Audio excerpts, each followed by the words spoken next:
Out here again. Yep. Brother you called said that he was going to be a little bit late, so I'm going to just go ahead and start without him.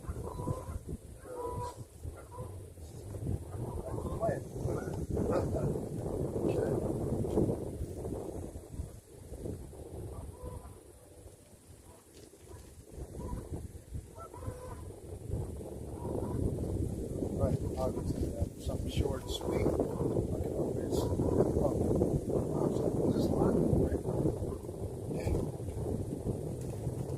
it's lucky. We're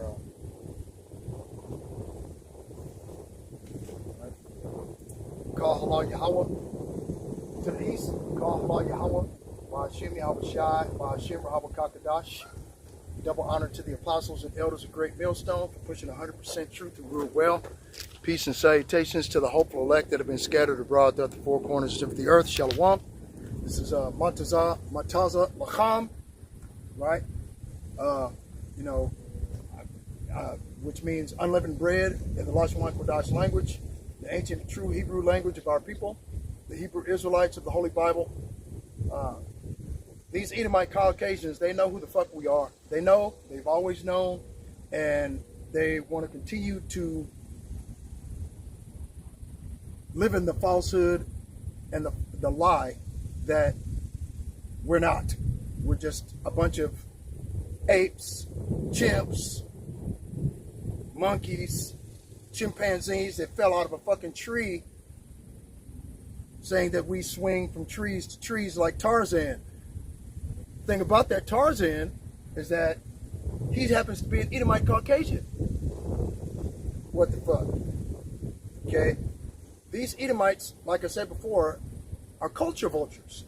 They steal the culture of anything and anyone around them because they don't have a culture. The only culture they have, as it is written in John chapter 10, verse 10, the thieves cometh before not but to steal. The thief cometh to steal, to unalive, right?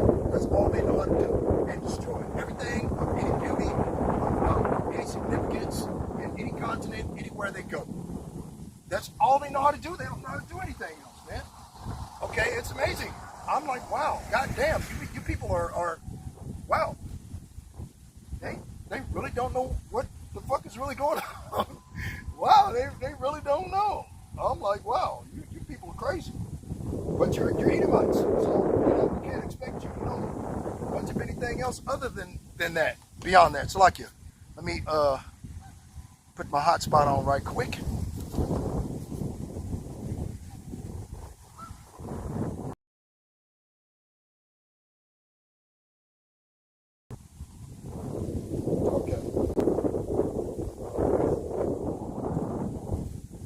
So, let's go to Habakkuk.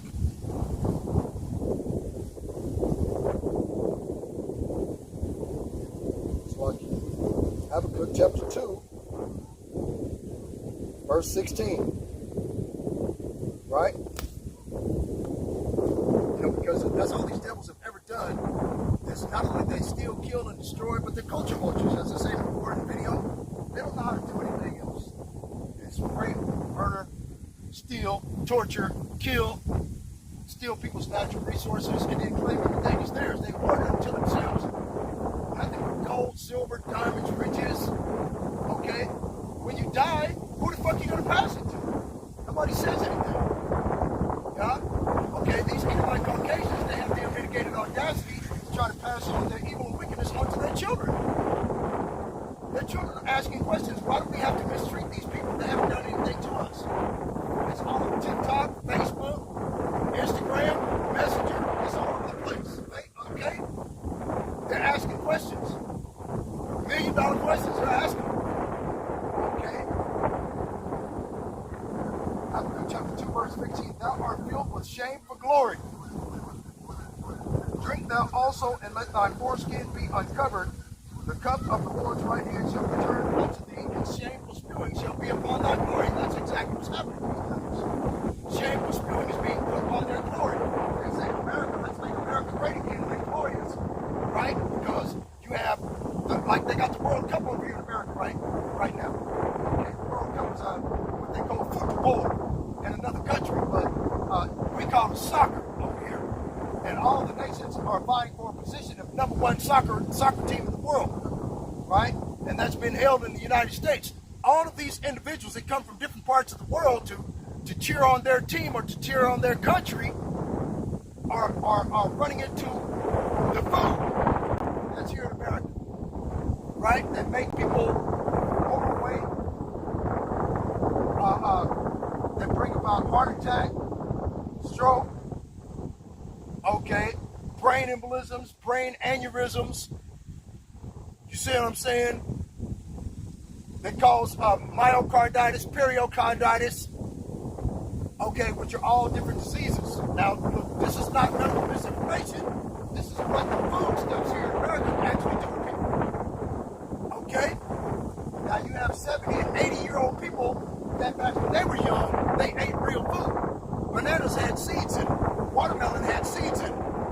Cantaloupe had seeds in it. Pears had seeds in it. Apples had seeds in it. Oranges had seeds in it. God damn it. Okay, and all of a sudden, there are no seeds in it. It's seedless this, seedless watermelon, seedless grapes, seedless apples, seedless pears, seedless whatever the fuck. Okay, which causes all of these fucking these myriad of diseases, and these Edomites go into cognitive dissonance and denial and say that's not true. Okay, if you go and eat McDonald's for 30 days, at the end of 30 days, you're going to have heart problems. Your liver's going to be close to failure, or your kidneys, or all three. Okay, because they did that. You had an Edomite Caucasian that ate McDonald's food for 30 to 60 days, and they had to put him in intensive care because that's all he ate, morning, noon, and night, 3 days a week for 30 to 45 days, 60 days, and they put his ass in the hospital. His kidneys were about to fail. Okay? He had heart problems after that. Heart problems, once they develop, they're permanent. Okay? You can't reverse that shit. Yeah. What is it? Super Size Me? I think is the name of the movie. You can find it on TikTok or YouTube. Super Size Me. The dude ate food from McDonald's, fast food restaurants for 30 to 45 days and ended up in intensive care, ICU. That's all he ate. That's all he did. Okay?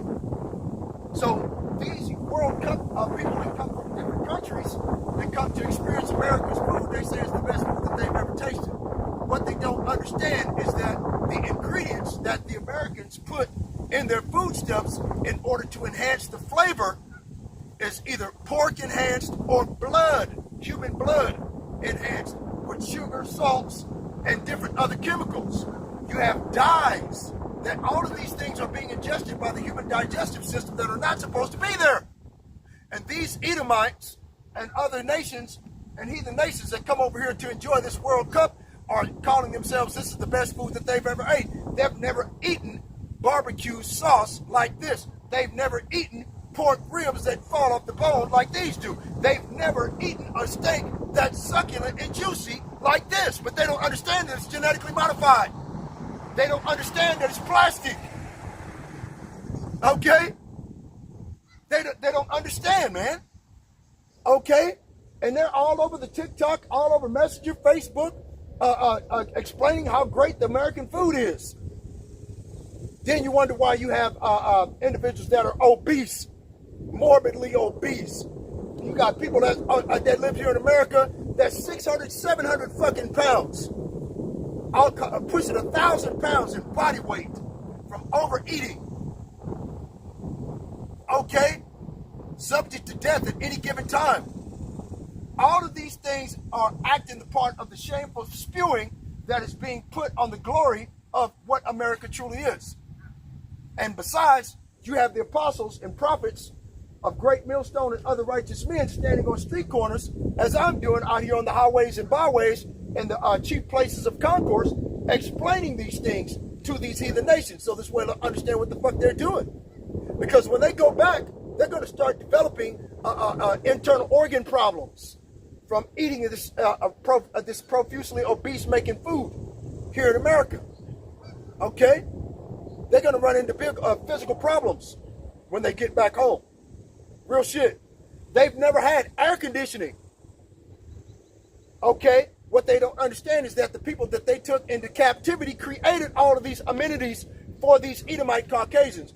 Esau Edom, the so-called white man, hasn't developed a goddamn thing but rape, murder, and pillage, and theft, and bring the conditions of hell and of death and cannot be satisfied. And all of what I just said is biblical. Okay? That's all these Edomites know how to do. That's all they know how to create, is to bring hell and the condition of death to other people. The pain and suffering that the people go through makes their day. Oh, wow, hear the signs and the suffering and the screams of lamentation. Oh, it's wonderful music to my ears. Oh, that's the mindset of these goddamn Edomite Caucasians, man. The Most High Yahweh Ba'ashim Yahushua is going to destroy these goddamn devils from off the face of the earth. Let's go back. Habakkuk chapter 2, verse 16. Right? Thou art filled with shame for glory. This is shameful, what they've done to the children of Israel by the force of the sword. The modern day sword is the gun, weapons, poisons, chemicals that are being used wickedly. Let's go over here to the book of Ecclesiasticus, the book of Sirach, chapter 39.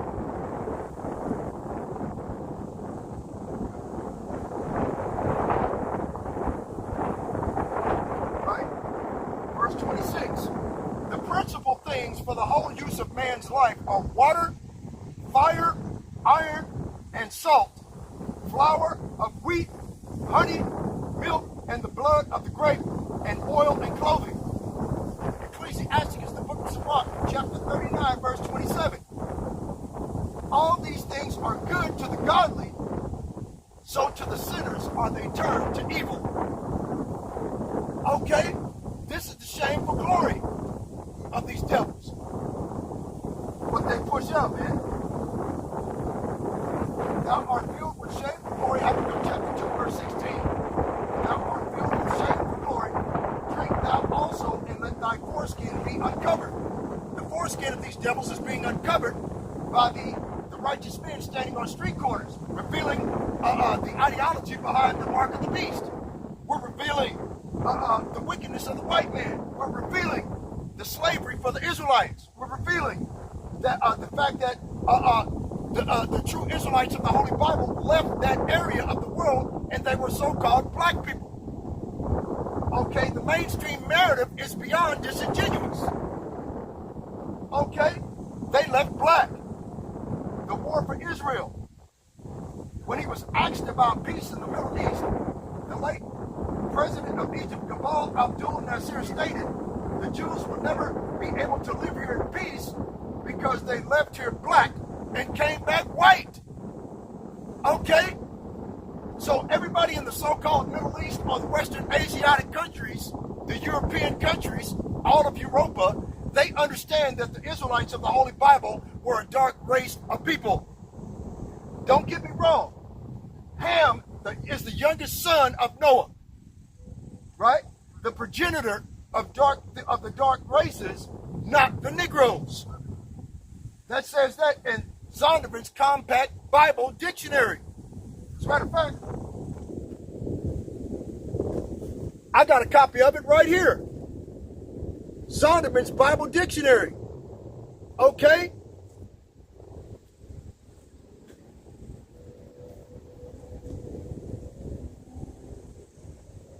Verse 17, check this out.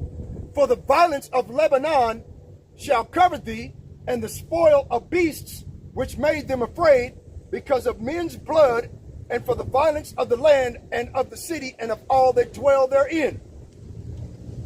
Okay? So this simply lets you know that the people over there in our land pretending to be the Jews and are not are liars. They're thugs. They never wanted this information out. They spent billions of dollars in false advertisement and propaganda for the last 80 years at least to cover up the fact that the Negroes Latinos and Native Americans were the true children of the house of Israel. They're God's chosen people, not these Edomite Caucasian devils that claim to be Jews and are not, but do lie, as it is written in the Holy Scripture in Revelation chapter 3, verse 9. Okay? They never wanted this information out there to the public. Let's go over here to Isaiah chapter 47, verse 10. I'll start there.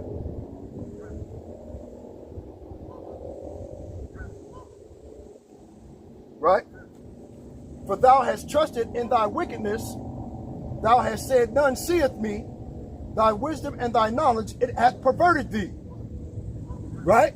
The wisdom and knowledge of amalgamating the different elements in order to create other elements in order to make money off of, such as plastic. Plastic is the amalgamation of three different types of elements. Right? I forget what they are. Well, as a matter of fact, look, let me do this. Let's do a word search. Because okay. What is plastic made of? Right?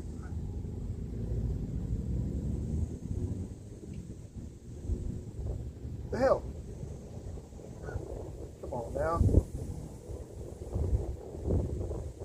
All right, hold on, let me type it in again. What are the elements that make up plastic?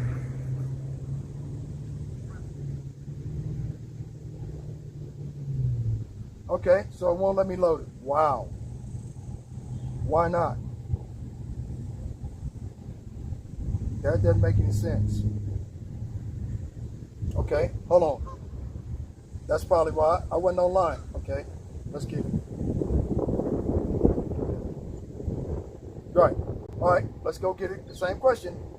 What is plastic made of?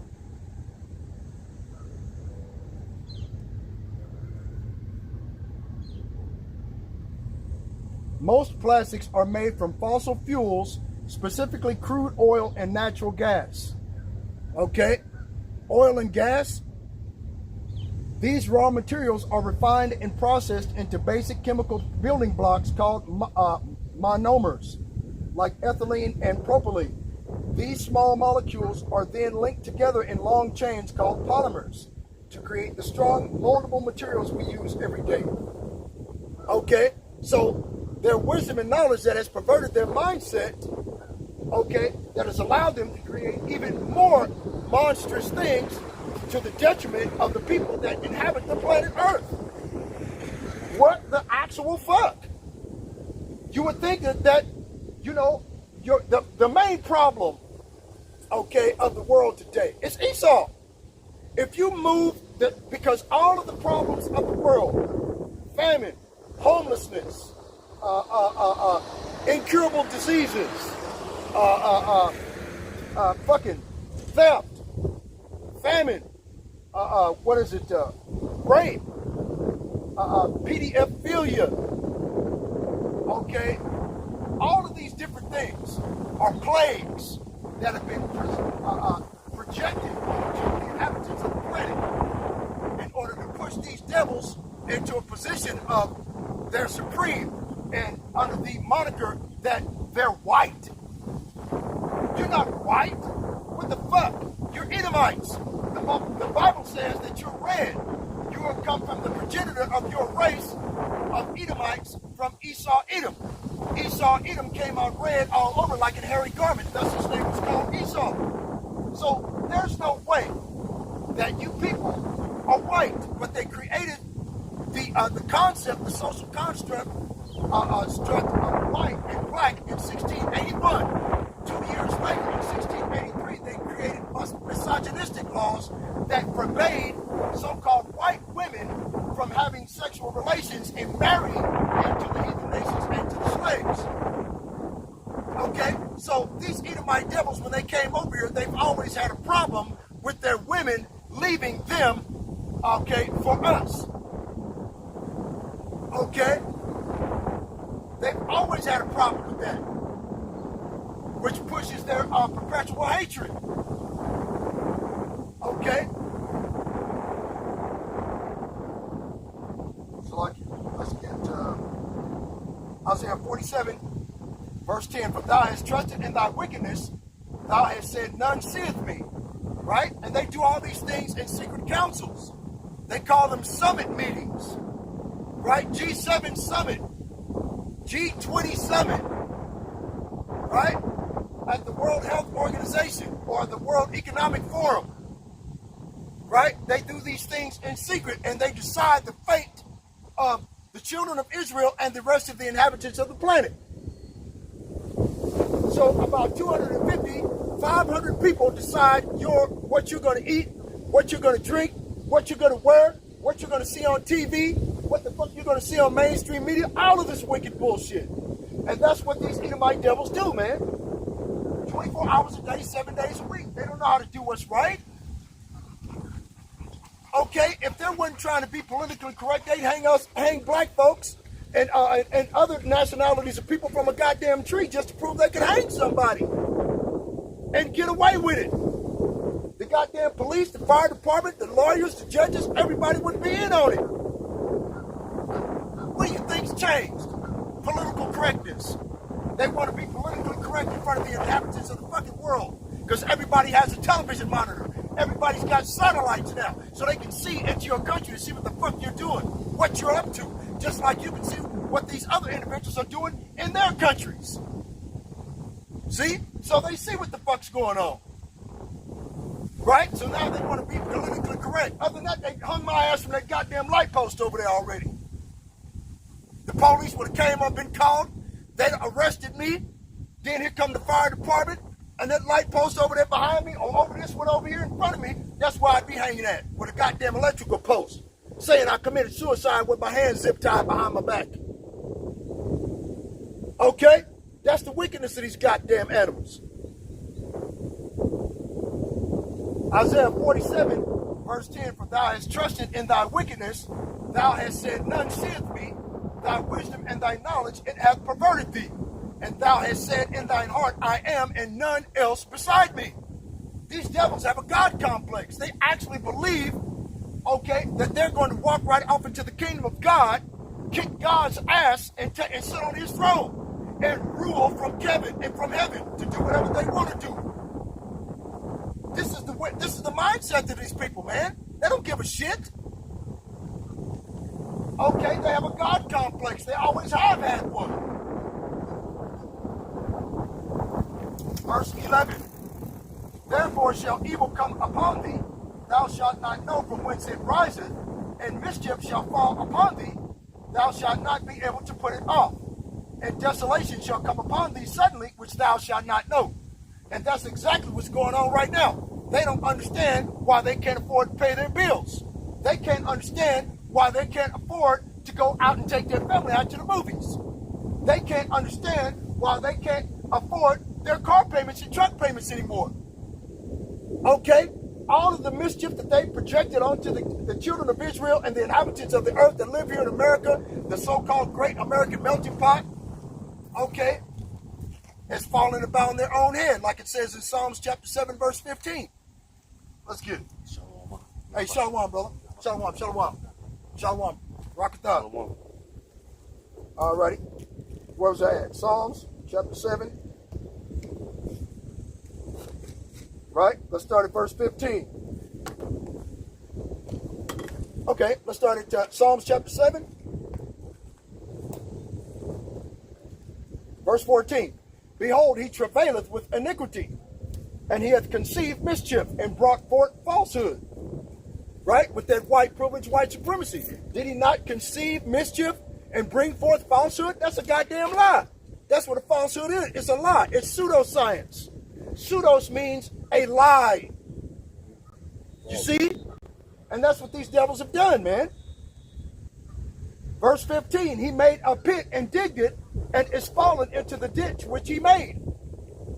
So this white privilege and white supremacy that they push and they're so goddamn proud of is going to fall upon their own head, like it says in the Holy Scripture.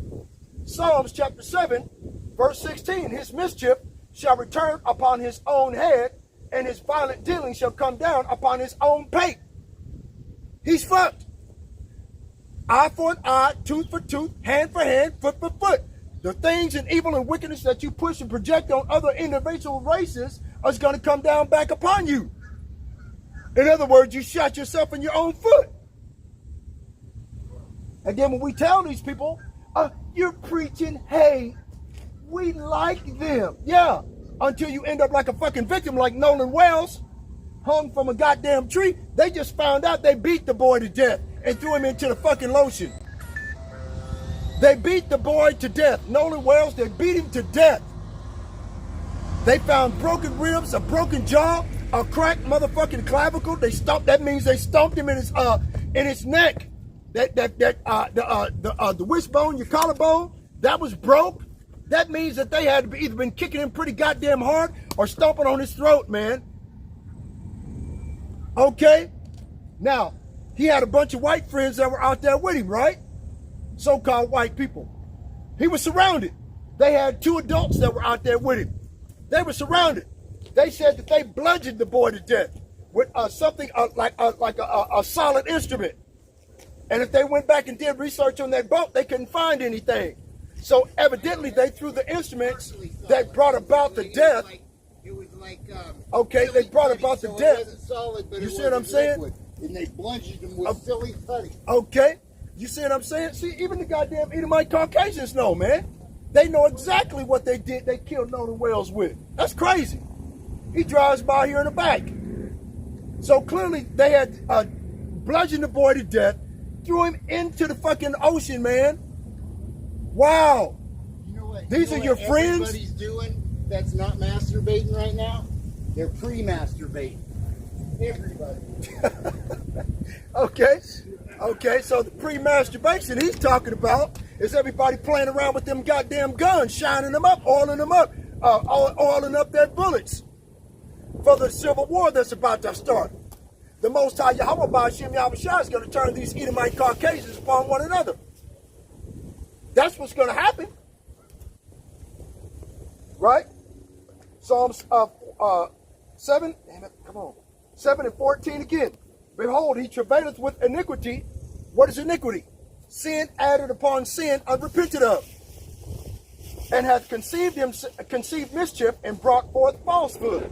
Falsehood. Right? Yeah, move them however you want to move them, man. Ain't no big deal. Move it, put it back over there out your way if that's what you want to do. All right, yeah, I was just trying to make some space. Yeah, just put it over on the other side over there, man, next to the slavery Bible sign. No big deal. We trying to put them out here where people, when they drive by on them bicycles, they can see what the fuck's really going on. I just got it out of the way, so I didn't want it too far. I just want to, at the beginning, they can see what the mark of the beast, the RFID chip is. You see what I'm saying?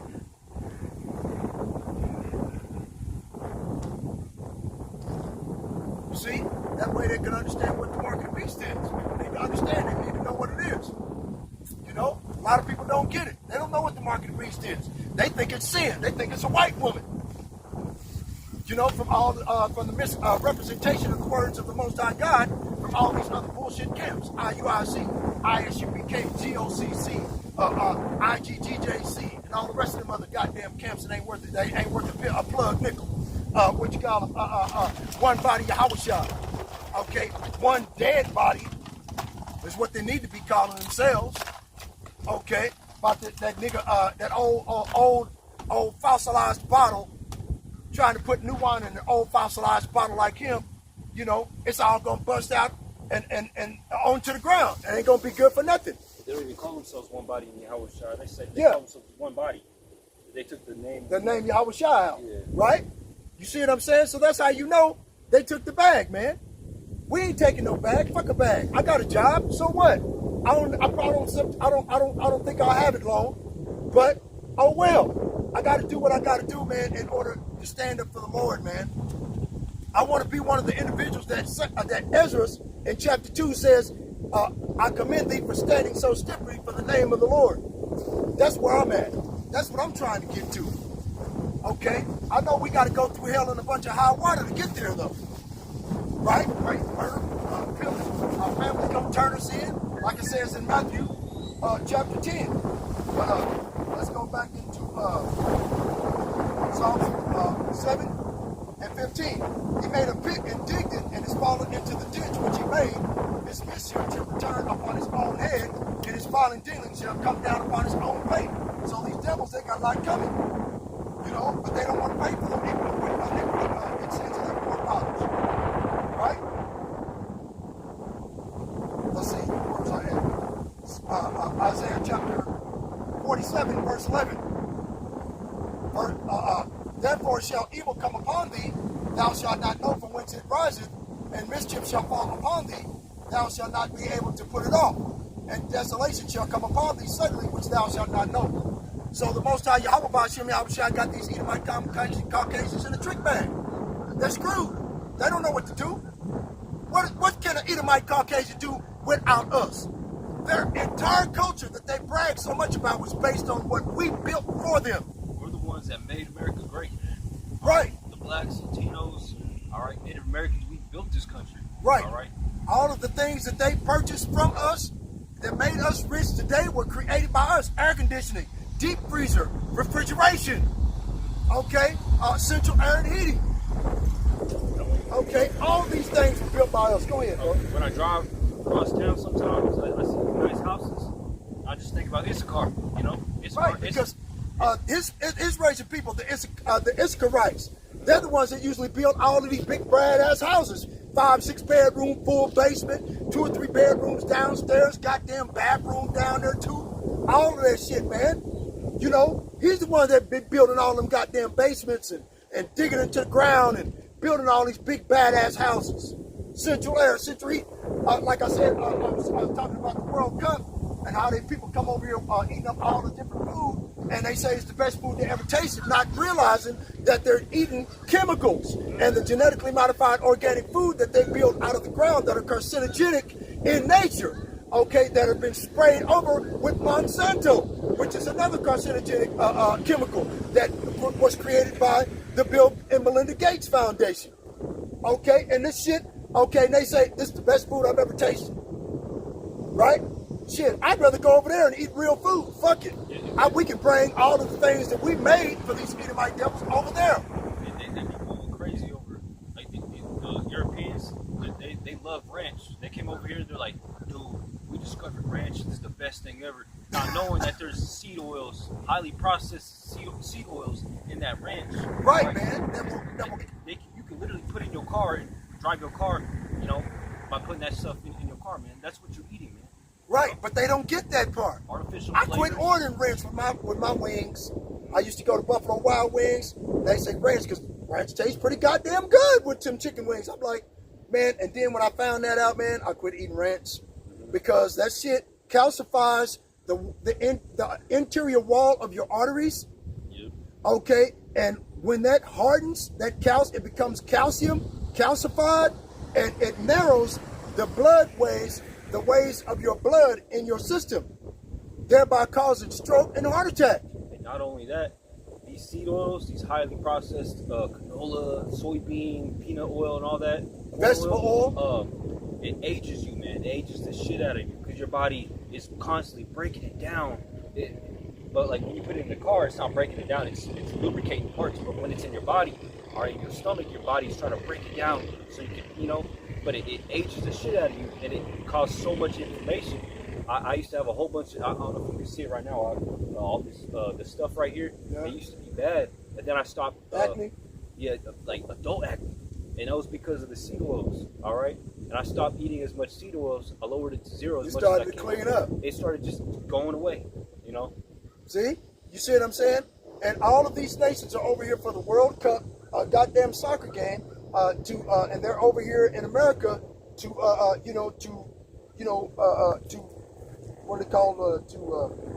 cheer on their teams. Okay? That's what they're doing. And when they get a taste of the food, some of the motherfuckers on TikTok said they don't want to go back. Wow. Food made you don't want to stay, and made you want to stay in Babylon the Great? Motherfucker, try to find a job. How you gonna feed yourself and your people? We'll wait a year and see how many health issues you're gonna have. You know? Yeah, they're gonna have a lot of health issues. You'll be like, that's what my I was talking side. about at the beginning of the video. Too. You go to the doctor 50 million times. Now you're in debt because all these medical bills, man. You know, you're fucked. Yeah, try to get in a job. Try paying bills. You try paying for everything, man. You know, you literally got to pay for everything here, man. You know, the water, the cool, everything, man. You got to pay for everything. Right. In China, you live in China. All right. How do you say it? All you do is pay for rent. Everything else is paid. Go to Lamentations chapter 5, verse 1, and prove that you got to pay for everything. Yeah. Lamentations 5 and 1. Just read it. Lamentations chapter 5. Verse 1. Just start there. Read on down. In 1 it says, "And thou, son of man, take thee a sharp knife, take thee a barber's razor, and cause it to pass upon thine head and upon thy beard. Then take thee balances to weigh, and divide the hair. Thou shalt burn with fire a third part in the midst of the city, when the days of the siege are fulfilled, and thou shalt take a third part and smite it with a knife. And a third part thou shalt scatter in the wind, and I will draw out a sword after them. Thou shalt also take thereof a few in number, and bind them in thy skirts." You're reading Ezekiel. I said Lamentations chapter 5. Okay, I thought, my bad. Okay, I thought it was. I'm like, whoa, what's that? That was totally different. That was a punishment for the children of Israel for being hard-headed.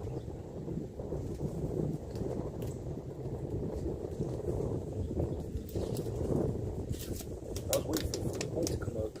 All right, Lamentations 5 and 1.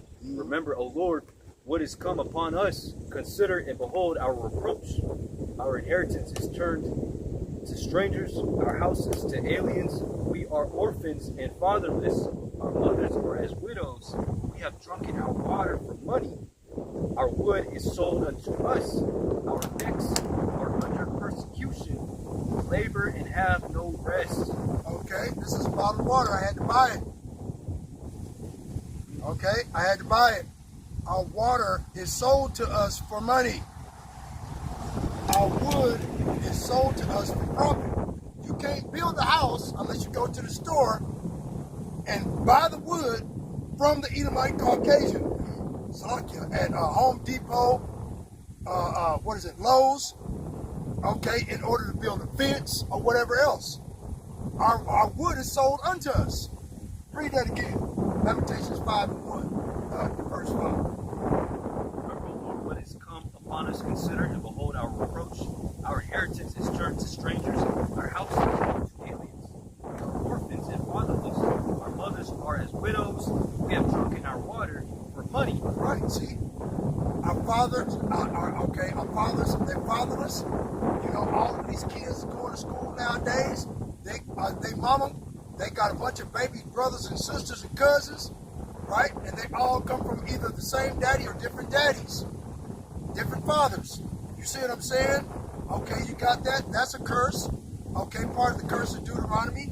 Then plus in addition to that, our wood is sold unto us. We got to buy water. 2/3 of the planet is made out of fucking water. And now we got to buy it at price. You see what I'm saying? So these individuals talking shit down the World Cup that have tasted the food and drunken of the wine of the fornication of Babylon the Great, because they came over and they drunk the wine. They loving it. Okay? The food, the water, all of that shit, they loving it. Everything's so convenient, they can't get it. You know, they said that they go back in the European nations, there is no air conditioning. You better open your window, that's about the best you're gonna get. Okay? Anywhere between 13 and 26,000 people of these Edomite Caucasians have died of heat exhaustion, heat stroke in the European nations already so far. And July ain't even over yet. 1 year, 1 summer. Right, just one summer. In a span of a couple of weeks. Okay? So the curses of Deuteronomy are turning around on these goddamn devils, and they know it. And the Most High Yahweh said it upon them, so this way they would know that there is a God. That they know that there is a power. Why does they think that there is no God? Right. Oh, go get Psalms 36 and 1.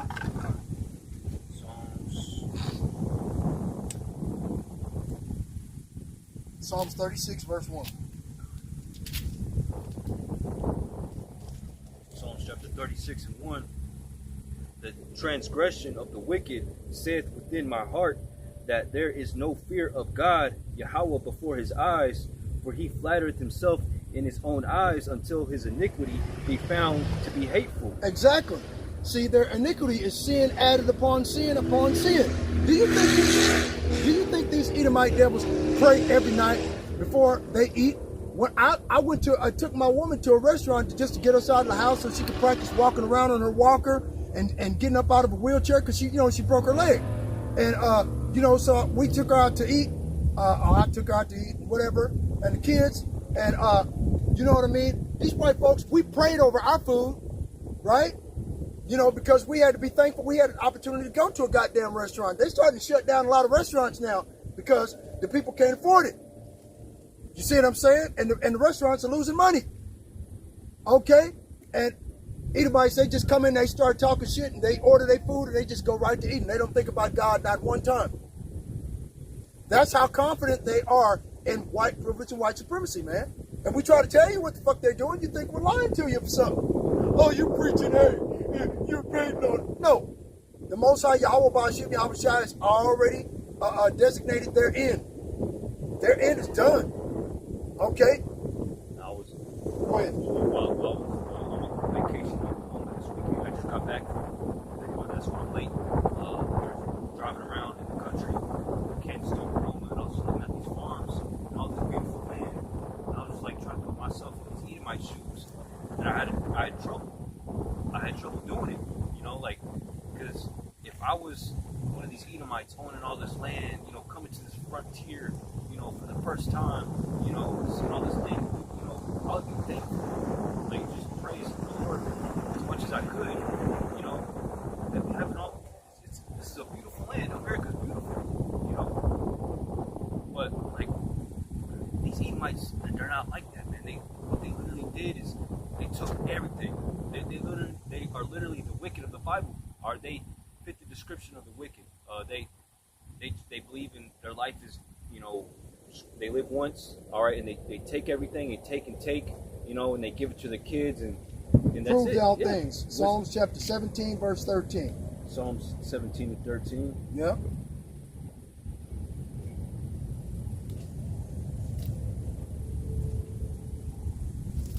Psalm 17 and 13. It says, Arise, O Lord, disappoint him, cast him down, deliver my soul from the wicked, which is thy sword, from men which are thy hand, O Lord, from men of the world, which have their portion in this life, Right. and whose belly thou fillest with thy hid treasures. Exactly. And Now, they think that they, like a mighty man, that they just come out like a valiant man. Let me type that in. Valiant. America used to be one of those hidden treasures. Azra, the land where no mankind dwelt at the time. All right, the Lord gave that land to his people, and then he gave that land to Esau. Right, this land, the Americans, that's taking it over.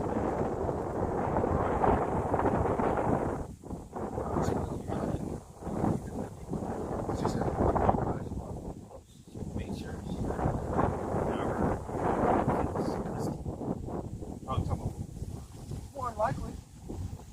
I don't see what the fuck is so disgusting about it. You so goddamn disgusted, okay, then you need to go back and tell your ancestors they should have never came over here. That's how you do that. That's what's disgusting you, is your own self when you look in the mirror every day. That's what you're disgusted with because of the ancestry of where you come from. You're descended from the people that did all of this wickedness. Edomite, Caucasian, Trotter, fuck you. Anyway, man. Yeah, America used to be that hidden treasure. All right, he gave the earth into the hands of the wicked. fatness of the whole earth. All right, here we are. You see the white man everywhere. All right, in every country. All right, where you got these JWs, these small hats. You know, in every country, man, and they're trying to kick them out. All right, because all they do is spread evil and wickedness. You know, look what they did to Argentina. They just took that whole country over. They're like, that's ours. You know.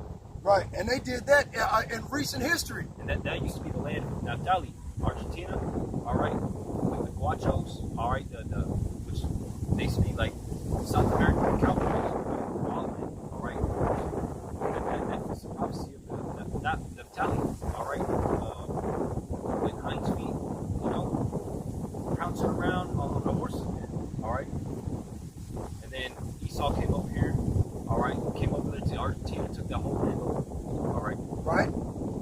Isaiah 10 and 13. Wherefore it shall come to pass that when the Lord hath performed his whole work upon the Mount Zion and on Jerusalem, in other words, turning us back to the fathers, right? Turning the children unto the hearts of the fathers, right? Which is what the Most High is in the process of doing. Get that again. It's like it. I will punish the fruit of the stout heart of the king of Assyria and the glory of his high looks. Right? That's what you're seeing right now with Esau eating the so-called white man. Was it Hopeful Elect? I think that's it. Hey, Hopeful Elect, shalom, brother. You know, thanks for them videos, man. I get a lot of edification out of them videos, man. Keep them coming, man, because we can't handle it. I'm telling you. There's so much information out there, boy. I'll tell you, damn. I'm not live right now. Okay. I just got a strike on the way up here. I'll check my YouTube. But I got a strike. How? I think the last live out here. It's like that. The last part was 10 minutes. They struck that video. Really? 10-minute live video. They struck that. Okay, I'm waiting on them to strike mine, then. And pray that they don't do this shit. See? Like I said before, this is the wickedness that we got to put up with these goddamn Edomites. So the brother got to just record his video. You know what I mean? That's what I had to do at first before I found out how to go live. I didn't know how to go live up until 2022. I didn't know how to go live. I was just recording my videos on my other channel. You'll see that. I gotta post more content, more videos on my backup channel so I can go live on that channel just in case sometimes. Right. That's what I was gonna do, but I'm gonna do subscribers. Right? Anyway, Isaiah chapter 10, verse 13. For he said, by the strength of my hand have I done it, and by my wisdom, for I am prudent, and I have received the bounds of the people, or removed the bounds of the people. Yeah, they removed, some people, they remove landmarks. Go get Job chapter 24, verse 1 and 2. That proves that. Job 24, verses 1 and 2. Job chapter 24 and 1. Why sing times are not hidden from the Almighty? Do they that know him not see his days? Some remove the landmarks. They violently take away flocks and feed thereof. They drive away the ass of the fatherless. They take the widow's ox for a pledge. Yeah, see? That's what I'm saying. That's all he did. The brother was just mentioning and complaining. They took over Argentina. You're going to take the women's shit. You're going to take the men's shit. You're taking everybody's farm away from them. You're taking their horses. You're taking away their oxen. You see what I'm saying?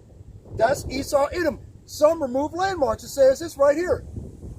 For he saith, by the strength of my hand have I done it, and by my wisdom, for I am prudent, and I have removed the bounds of the people, and have robbed their treasures, and I have put down the inhabitants like a valiant man. This is the mindset of Esau Edom. I took whatever I wanted to, and nobody was there to stop me. That's where the fuck they get that bullshit with that white privilege, white supremacist ideology from. What I was thinking when I was out there driving in the country, I was thinking in the mindset of an Israelite, of a man of Yahweh Shemi Al-Shai, you know. All right, I wasn't thinking as as an Edomite. So I was like, how could an Edomite just be out here and just be so wicked and take everything and make it, destroy so much where the land is silent, it's barren, destroy a whole fucking land, a whole North America, South, everything, just fuck it up. It's because he's an Edomite. He lives. You know how our mind is geared towards the Most High, Yahweh Shem Yahshai, and giving thanks and having the zeal of God, but not according to knowledge. All right, Esau, he lives by the sword. All right, and take. All right, you only live once, so hey, just live to the fullest. Right. And that's what he preaches to his children. Live. This is your time to live. So do whatever you want. Right? Do as thou wilt. Ecclesiastes chapter 7, verse 7. Surely oppression maketh a wise man mad, and a gift destroyeth the heart. Verse 8. Better is the end of a thing than the beginning thereof, and the patient in spirit is better than the proud in spirit. Be not hasty in thy spirit to be angry, for angry resteth in the bosom of fools. Right? Verse 13, Ecclesiastes chapter 7, verse 13, and my point. Consider the work of God, for who can make that straight which he hath made crooked? The Most High Yahweh Ba'ashem Yahushua made these devils to be crooked. He didn't make them to be righteous. These motherfuckers are pretending to be something that they're not, man. That's all they know how to do. They're pretenders to the throne. They're pretenders, man. They're frauds. Okay? Now, how can you say that you are Jewish? You are either a Jew or you're not. There's no such thing as an ish. Ish simply means to be like unto, to copy, to emulate, right? To be like someone else. That's all ish means. You see? Go ahead. They didn't think, some lowly, regular, poor black, Latino, Native American men would crop up one day and seek out the information. All right, to find out that, hey, you literally called yourself Jewish and not the real Jews. You called yourself Semites. When it's actually Shemites. Right. I got a sign in that car. The sign in that car is the first one in the back seat. As far as anti-Semitic, just look there. Get that sign with anti-Semitic on it. Yeah. See what I'm saying? Okay. Yeah, it's in the back seat. See. These Edomite Caucasians got to go, man. All they know how to do is tell a goddamn lie. They couldn't tell the truth. The truth came up and bit them in the crack of the ass, like that Edomite TV show. It came up. Our life was like a box of chocolates. What's the name of that cracker? Not the actor, but the dude. What's the name of the dude that life is like a box of chocolates? Remember the retarded Peckerwood that ran across the country? Forrest Gump. Forrest Gump. Tom Hanks. When he was young. Right. He was in his 20s. Right. Now check this out. Anti-Semitic. It's a trick. Oh, I think the Claire's getting. Okay. Oh, there we go. Right. That's all good. Right? The glare's getting it. It's all good. Right there. Anti-Semitic. It's a trick. We always use it to stifle legitimate criticism of the Jews and Zionist Israel. It's a trick. We always use it. When from Europe someone is criticizing Israel, we bring up the Holocaust. When in this country, USA, people are criticizing Israel, then are they anti-Semitic? Right? And the American Jewish establishment are very strong, and they are strong in this country. Former Israeli Minister Shulamite Alani, Democracy Now!, August 14, 2002. Okay? This is their own people admitting, all right, admitting the truth of what we've been telling you this whole time. Right. Yeah, fine. You see what I'm saying? So that's what I'm saying. These people even create their own goddamn terminology. I got a Bible quiz for you. Go and Google Moritz Steinschneider. Moritz, M-O-R-I-T-Z. Moritz Steinschneider. S-T-E-I-N Schneider. S-C-H-N-E-I-D-E-R. Moritz Steinschneider. Type that shit in the Google search engine. You're going to pull up the face of one of them goddamn ish imposters and see he created the word anti-Semitic. Google it, see if I'm full of shit. Okay? And it'll tell you what year he created it, which is about 1860. The same year they created this group of men they put together called the Biblical Destruction Group. that took the apocryphal books out of the King James 1611 Bible, okay, in 1860, and they started changing the laws. They started changing and came up with daylight savings time and all kinds of shit, man. Them motherfuckers were busy in the 1800s, changing everything, whitewashing history, all of this shit, man. Yeah, they sure did, man. 24 hours a day, 7 days a week. Between 1859 and 1860 to 1861, a group of men calling themselves the Biblical Destruction Group, okay, were criticizing the Bible, the Holy Scriptures, and the individuals that were in it. And if they wanted to take it over, they took out certain clues that left clues who the Israelites are today. That's the reason why they took the Apocrypha out of the Bible, okay, because it left clues who the true Israelites are. Because if you do a secular history search, okay, and you put the biblical search of the books of 1st and 2nd Maccabees, it will explain who the circumcision and the uncircumcision are that Paul referred to in the New Testament, who he's referring to, who he's talking about. Okay? It will go into not only the circumcision and the uncircumcision, of how the Israelites became uncircumcised to start with. Right? So then you go back up into Joel chapter 3, verse 2, which goes into the children of Israel being scattered among the nations and their land being parted. You good? I'm just, my bad. I'm doing multiple videos, so it's easier. Yeah. Okay. So, you know, that's what I was trying to do, man. Is try to explain to the people what's going on. I ain't got no problem with it. And we still, all right, through the spirit and power of Yahweh Shem Shai and the will of Yahweh Shem Shai, we still found out the truth, man. Okay. Right. It was the will of the Most High. And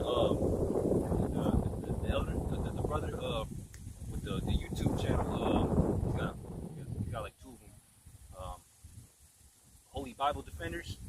All right, he be going into the old King James, the older versions of the King James of the Bible, you know, and it be saying different stuff, all right, than the regular King James, you know. They be saying, you know, heathen men, you know, Israelite, you know, it's different from with the destruction.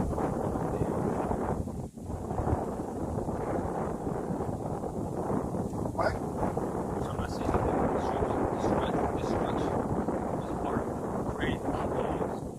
No, they took the 1611 King James Bible that had all of the books of the Bible supposed to be in it. Okay? And they took certain books out of the Bible deliberately and on purpose that had clues as to who the children of Israel truly are. Who they can be traced back to today. Okay? Now, a man by the name of Abba Bivens, between 1957 and 1969, from these individuals, they called them, he created a school by the name of One West, and out of this One West school came the people that taught us a great millstone. Okay? And they continue to teach us the truth of what it is today. And he came up with the 12 tribe sign, okay, and fit it with the biblical prophecy found in Ezekiel chapter 37, okay, verse 18, okay. And you have to, it's like y'all. Go ahead, man. For you to understand and receive and understand the 12 tribe sign, you have to be a spiritual person. All right, you can't be a carnal, tangible, how do you say it? Surface-based person to understand the 12 tribe sign, because the way we link, all right, the way Abba Bivens and us linked, all right, the 12 tribes of Israel to the Blacks, Latinos, and Native Americans on the west side of the world is through the spirit, okay?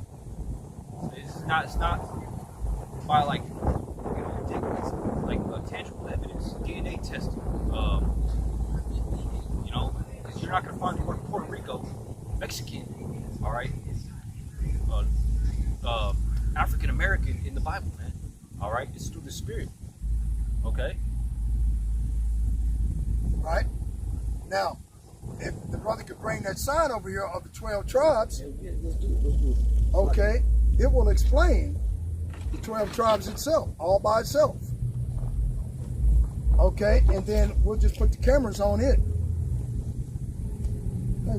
That way you can sit it on the ground. It's heavy, man. Oh, it's all right.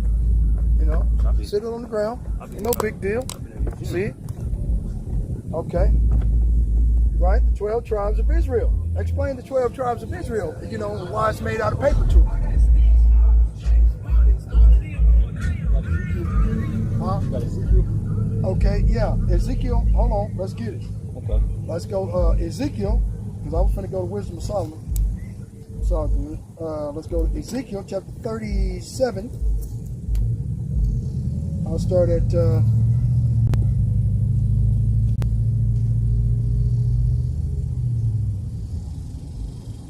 verse 16.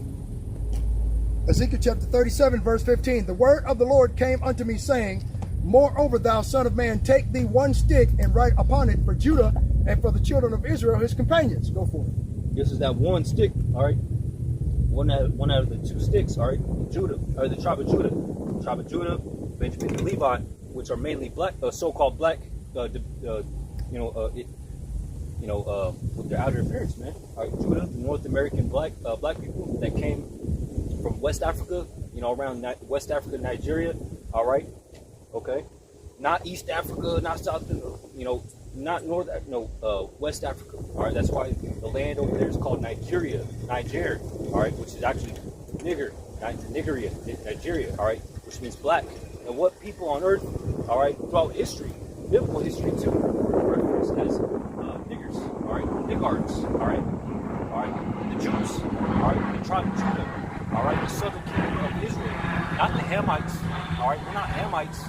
The brother isn't a Hamite because he's black, all right, it's because he's of the tribe of Judah, okay, all right, which were referenced as black and depict,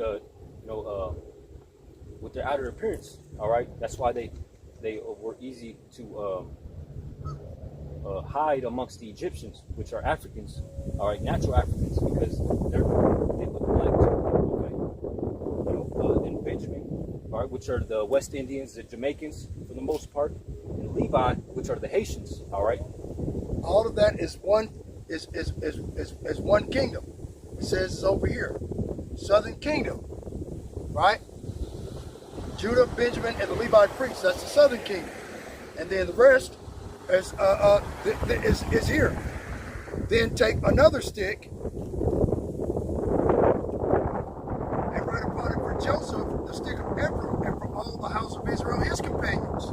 Explain the other 10 tribes. All right, these are the rest of the 10 tribes, all right, which left the Assyrian, persecution, captivity, okay, in Judah, all right. The 3 tribes, the southern kingdom, they stayed, all right, through the Grecian and the Roman captivity, okay, and, in the old world. But the northern kingdom, all right, which are the Latinos and Native Americans, Right? all right, They came over here. yeah, they came over here, all right. And they're popular together. Second Esdras, Chapter 13, verse 40. 13 and 40. Okay. All right. We were already over here in the Americas. The Latinos, the Mexicans, and the Native Americans. All right. We were already over here, man. The natives, the indigenous people of this land. All right. All right. This is how we came over here. All right. Before the white man came over here and brought the Southern Kingdom through the transatlantic slave trade. All right. Before the white man came over here and destroyed it. All right. Destroyed this place and conquered us. All right. Second Esdras 13. You said 40. Verse 40. Those are the 10 tribes. All right, these are 10 tribes right here, man. All right, and then it say 3 tribes. All right, not all 12 tribes. It said the 10 tribes. All right, those are the 10 tribes which were carried away prisoners out of their own land. All right, Israel. Okay, out of their own land in the time of Hosea, the king, whom Salmanassar, the king of Assyria, led away captive, and he carried them over the waters, and so came they into another land. But they took this counsel among themselves, that they will lead the multitude of the heathen, all right, the Assyrians, and go forth into a further country where never mankind dwelt. Okay, that they might keep their statutes, which they never kept in their own land. All right, that's why they went into captivity. Our people are rebellious. Because they didn't keep the statutes that the Lord blessed us with, that they might keep those statutes, all right, which they never kept in their own land, and they entered into the Euphrates by the narrow passages of the river. The Most High then showed signs for them and held still the flood until they were passed over, all right. For through that country there was a great way to go, all right. They went of a year and a half. The same region is called Azor, and that great way to go is, well, you got the sign, brother. The time, the sign.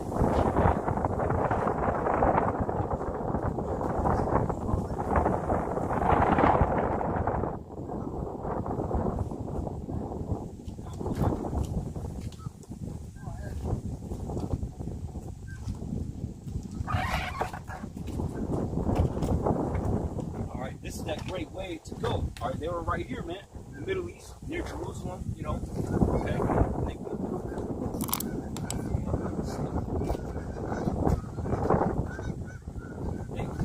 They went through Africa, not through Africa. They went under Africa. Okay. They went from this point, which is the point of the northernmost part of Israel or Africa. Okay, and they went around the Horn of Africa, and they came into to South America. Okay, and they went from South America up into the northern part of America. Okay, from South America to North America, and they dwelt on the Gulf of Mexico. Okay, along with the Mississippi River, and went on to the original 13 colonies. You see what I'm saying? And how do you the say 12. Who are the Native Americans, and how did they get to America? The 12 tribes of Israel split into two kingdoms. The northern kingdom, today called Latinos, Natives, and Indians, and the southern kingdom, today called Negroes. Okay? In 2nd Ezra 13, it describes how the northern kingdom was captured out of Israel and carried into slavery in Assyria. They then made an agreement amongst themselves to travel to a land where no man dwelt before, so this way they could practice the commandments. So they entered the Euphrates and River, and the Most High guided them to Azareth, today known as the Americas. 2nd Ezra chapter 13, verse 40.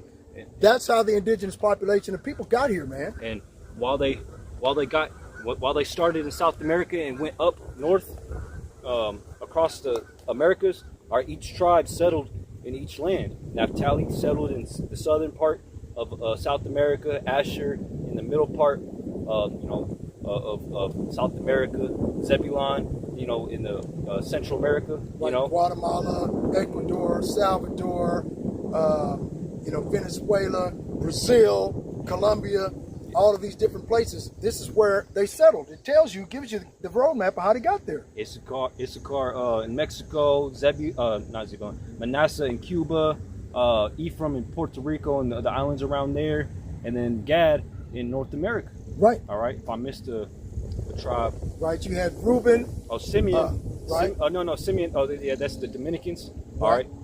And then Reuben. Yeah, the Seminole Indians. They settled in Florida, the southern, southeastern part of America, and then Gad went in all of North America. Yeah, just to be specific. So that's what happened with our people. Okay, that's how we got over here.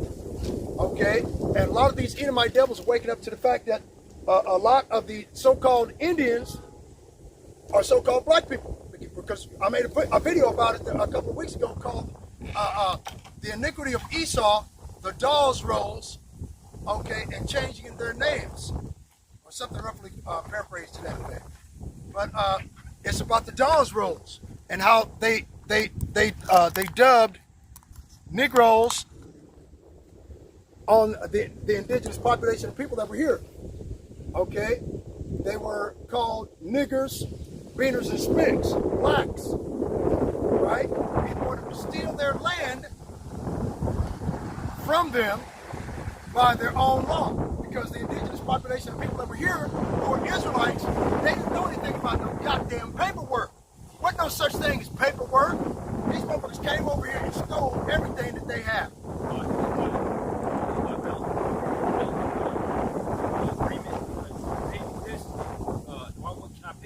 They just agreed, handshake, Trade and barter. and even weddings. And I was going into the topic of marriage. All right, you pay the father a dowry. All right, yeah, on paper, it's just by word, and then you just pay them, and hey, but your wife, you know. All right, what did it have to be? You know, sit down at a desk for a couple hours on a Saturday afternoon and sign papers and handshake with a white man, and you guys are married now. You know, she gets 50% of your life. You know, it wasn't Right. like that back then. You know. Right? Ecclesiastes chapter 7, verse 13. NLT. Except the way Yahweh Ba'ashim Yahushua does things, but who can straighten what he has made crooked? So the Most High made these Edomite Caucasians to be crooked. He made them to be the wicked. And he gave the earth into their hands. Daniel chapter 4, verse 17. Right? He gave them people at the earth. And the earth, the children of Israel, had been scattered amongst all nations upon the earth. So by giving the earth into the hands of the wicked, as it is written in Job chapter 9, verse 24, he effectively gave the Israelites that have been scattered everywhere into his hands as well. Go ahead.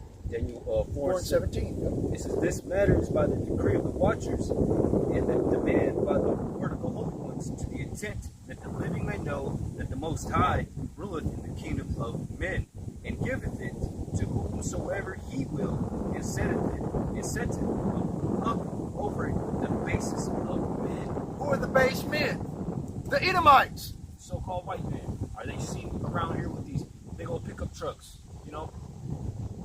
Okay, living lavishly in these modern day houses, nice as houses. All right? Right. Looking at one right now. You know?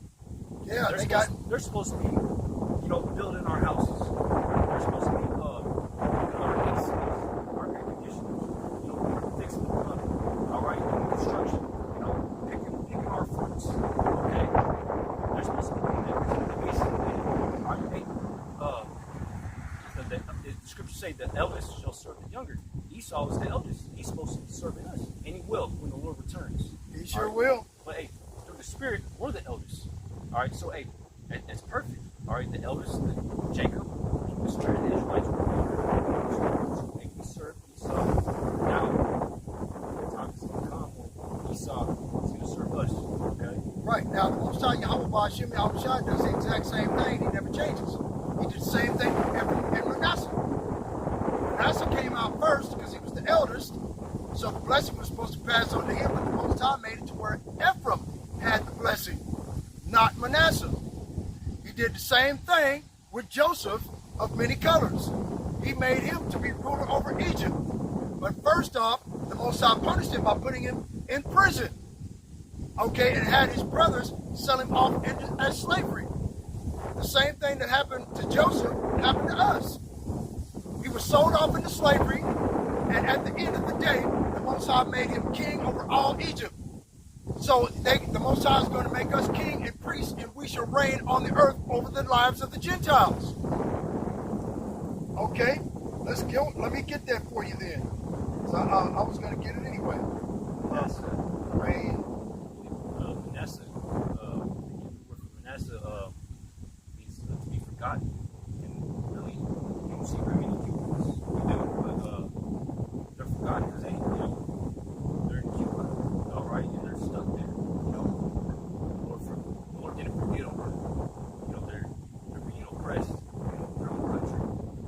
You know, but when it talks about the Cubans, about how bad it is. You know, all right. Forgotten people. Right? Check this out. In the New Testament, because Elder Manatazak Ba had made a video concerning a Negro, I guess if you want to call him, a two-thirds Israelite talking shit, where he came up to a camp and asked them, I think it was probably IUIC, Sons of Thunder or somebody, and asked them, where does it say in the New Testament that the Israelites will reign over their enemies, right? Here's one, Luke chapter 19, verse 14. But his citizens hated him and sent a message after him saying, we will not have this man to reign over us. Luke 19 and 27. But those mine enemies, which would not that I should reign over them, bring hither and slay before me. Romans chapter 5, verse 17. For if by one man's offense death reigned by one, much more they which shall receive abundance of grace and of the gift of righteousness shall reign in life by one, Yahushua HaMashiach. Right? Romans 5 and 21. That as sin hath reigned unto death, even so grace might reign through righteousness unto eternal life by Yahushua HaMashiach our Lord. Right? Okay. Romans 15 and 12. And again, Isaiah says, there shall be a root of Jesse, and he that shall rise to reign over the Gentiles, in him shall the Gentiles trust. Okay, so yeah, we're going to rule over the Gentiles. Dude, whoever the fuck you are, okay, where it says in the New Testament, where does it say that the Israelites will reign over the Gentiles? I just read it. Romans 15 and 12 again. And again, Isaiah said, there shall be a root of Jesse, and he that shall rise to reign over the Gentiles, in him shall the Gentiles trust. Right? 1 Corinthians 4 and 8. Now ye are full, now ye are rich, ye have reigned as kings without us, and I would to Yahweh Ba'ashem Yahushua, you did reign, that we might also reign with you. Right? 1 Corinthians 15 and 25. For he must reign till he hath put all enemies under his feet. Who are the enemies of the Israelites? Esau, Edom, and the nations. Okay, get Psalms 83. Verse 3, start there and read to verse 7. Right? So it's giving you, different instances through precepts that the children of Israel shall reign as kings and priests, and we shall reign on the earth. Right? In righteousness, in rulership as kings and priests. What the fuck? Okay. Okay, go for it, brother. Psalm 83. Right, and 3, verse 3. They have taken crafty counsel against thy people, and consulted against thy hidden ones. They have said, come and let us cut them off from being a nation, that the name of Israel may be no more in remembrance. For they have consulted together with one consent. They are confederate against thee, the tabernacles of Edom, and the Ishmaelites of Moab, and the Hagarenes, Gabal, and Ammon, and Amalek, the Philistines, with the inhabitants of Tyre, Assur also is joined with them. They have hope in the children of Lot, Selah. Do unto them as unto the Midianites, as to Sisera, as Jabin at the brook of Kazan. That's it. My point being is that it gave you a laundry list of all of the different nations who are become the enemies of the children of Israel. Right? And those are the individuals we're going to reign over. Revelation chapter 5, verse 10. And has made us unto our God, Yahweh Ba'ashem Yahushua, kings and priests, and we shall reign on the earth. So yeah, we're going to reign over and rule over you Edomite, Caucasian Gentiles. Ain't a goddamn thing you can do about it. And you so-called Asians, you so-called Arabs, all right, you so-called Hamites, natural Africans, okay? I think I just brought up that term, just made it myself, natural Africans, right? Because there's a lot of Jakes in Africa. And you Islanders, you Japhites, okay, which eat each other, eat each other's brains. Anyway, we're going to be ruling over y'all, man, if you like it or not, okay?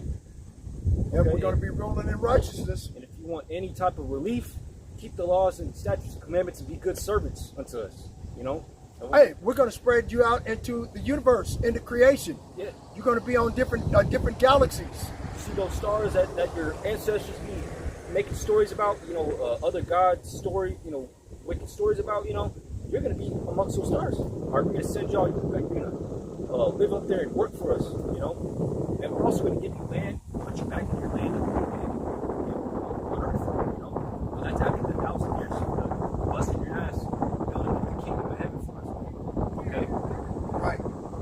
Revelation chapter 11, verse 15. That does not mean you're going to be saved. That does not equal salvation. All right, Akkad, Assad. All right. That's why you guys are preaching. That's why the Lord broke y'all up. You know, the Lord brought y'all down to the ground, just like your forefather,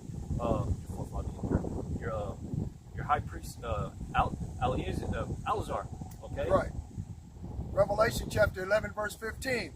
And the seventh angel sounded, and there were great voices in heaven saying, the kingdoms of this world are become the kingdoms of our Lord Yahushua and of his the Lord Yahweh Ba'ashim Yahushua and of his Hamashiach, his anointed, and he shall reign forever and ever. Okay. Now, where's that? Revelation chapter 2, verse 26. Let's get it. Right? Yeah. Revelation 2:26. It says, and he that overcometh and keepeth my works unto the end, to him will I give power over the nations, and he shall rule them with a rod of iron, as the vessels of water shall they be broken to shivers, even as I received of my Father. All right, and I will give him the morning star.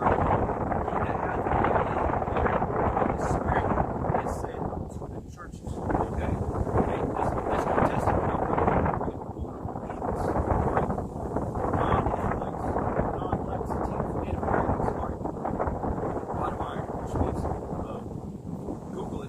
Rod of iron means rigorous. All right, you got it. What's that? The definition or the meaning of ruling with the rod of iron. Okay, let's type it in. I forgot what it means. It means rigorous over people, something like that. Okay, that's New Testament. All right, God, the Bible. Oh, here it is, right here. Change. What the fuck? They just switched over to some uncut bullshit. Wow. Rule with rod of iron. To rule with the rod of iron means to govern or control with absolute, unyielding, and often severe authority. The phrase implies strict discipline where defiance is met with firm, unbreakable power and no room for compromise. Okay? And that's what you heathens, all right, you non-Israelites, all right, have to look forward to. Okay, get ready. Biblical origins. This idiom originates from several passages in the Bible, primarily in the book of Revelation and in the book of Psalms, where it describes divine justice and the ultimate power of the anointed over defiant nations. The phrase is frequently used to symbolize a rain that shatters opposition, much like brittle pottery. In religious texts, it is frequently referenced in prophecies regarding the anointed's future earthly kingdom, emphasizing strict enforcement of holy laws and the suppression of all rebellion. Yeah, that sounds exactly like our apostles, what they say. They've been telling us that even before we started coming out here prophesying, man. All right, hey, you heathens, whooping your asses to subjection. All right, you break the laws, the commandments of the Lord. You start going back to eating jellyfish and eating each other's flesh and whatnot. All right, being wicked. We're gonna beat your ass, like literally. Sorry, I have to say it like that, but that's what it means. Okay, break the laws of the Lord. All right, you get punished for it. What happens here? All right, on earth. All right, you break the laws of the land, you get punished for it. Okay, you get unalived, you get stoned, you get put in prison for half your fucking life or your whole life. Okay, same thing in the kingdom of heaven. All right, in the kingdom of heaven, it's going to be not the laws of the white man. It's going to be the laws of the Bible. Okay, how beautiful is that? All right, I can't wait. Okay, once the laws of the Bible are established on earth, okay, the whole earth, everything's going to go back to paradise. The way it should be, the way it was, the way it's supposed to be. You heathens are going to eventually start appreciating it. All right,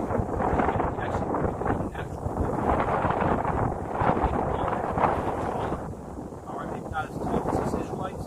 Okay, we have work. Okay, life's going to be better. After that, that was just a punishment. All right, but look at the king of heaven, like, man, the Israelites, they're going to the Israelites.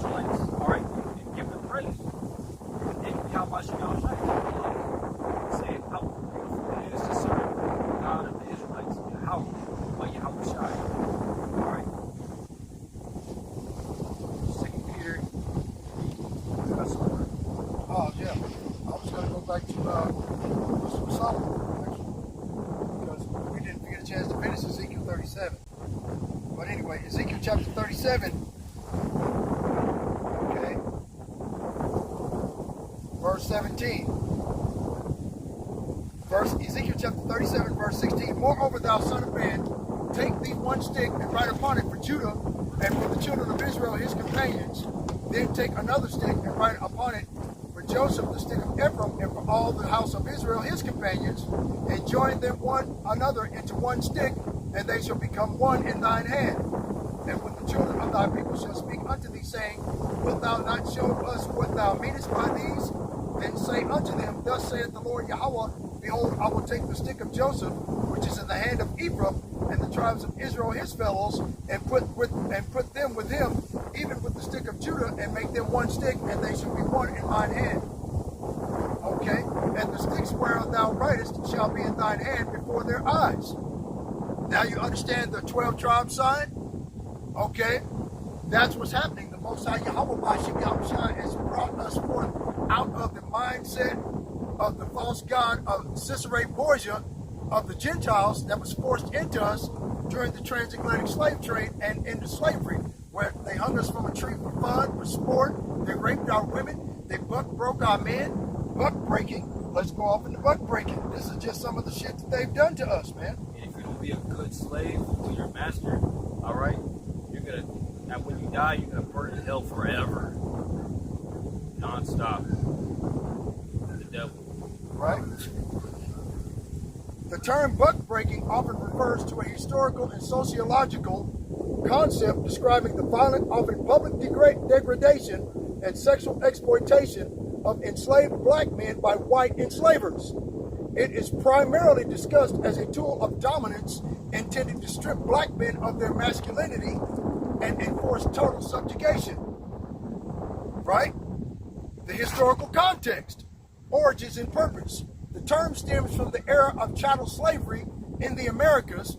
The buck was a derogatory term used by white enslavers to describe young, strong, enslaved black men. Buck breaking refers to the alleged practice of torturing, publicly flogging, and sexually assaulting these men, sometimes in front of their families or other enslaved people, to break their spirits and establish absolute control. Do you believe that Esau Edom is going to goddamn walk right up into the kingdom of heaven after having done this to the children of Israel by the force of the sword at the time that their iniquity had an end? You're insane. You better goddamn get used to the fact that Esau Edom is going to become a perpetual slave for 1,000 years. You get these white people who are like, oh, this world is different now. You know, that was bad. You know, our people aren't like that no more. Well, that same buck breaking is still going on today. Look at LeBron James. Look at these big, buff, brawly athletes. You know, in the sports world, what's going on today? They're right.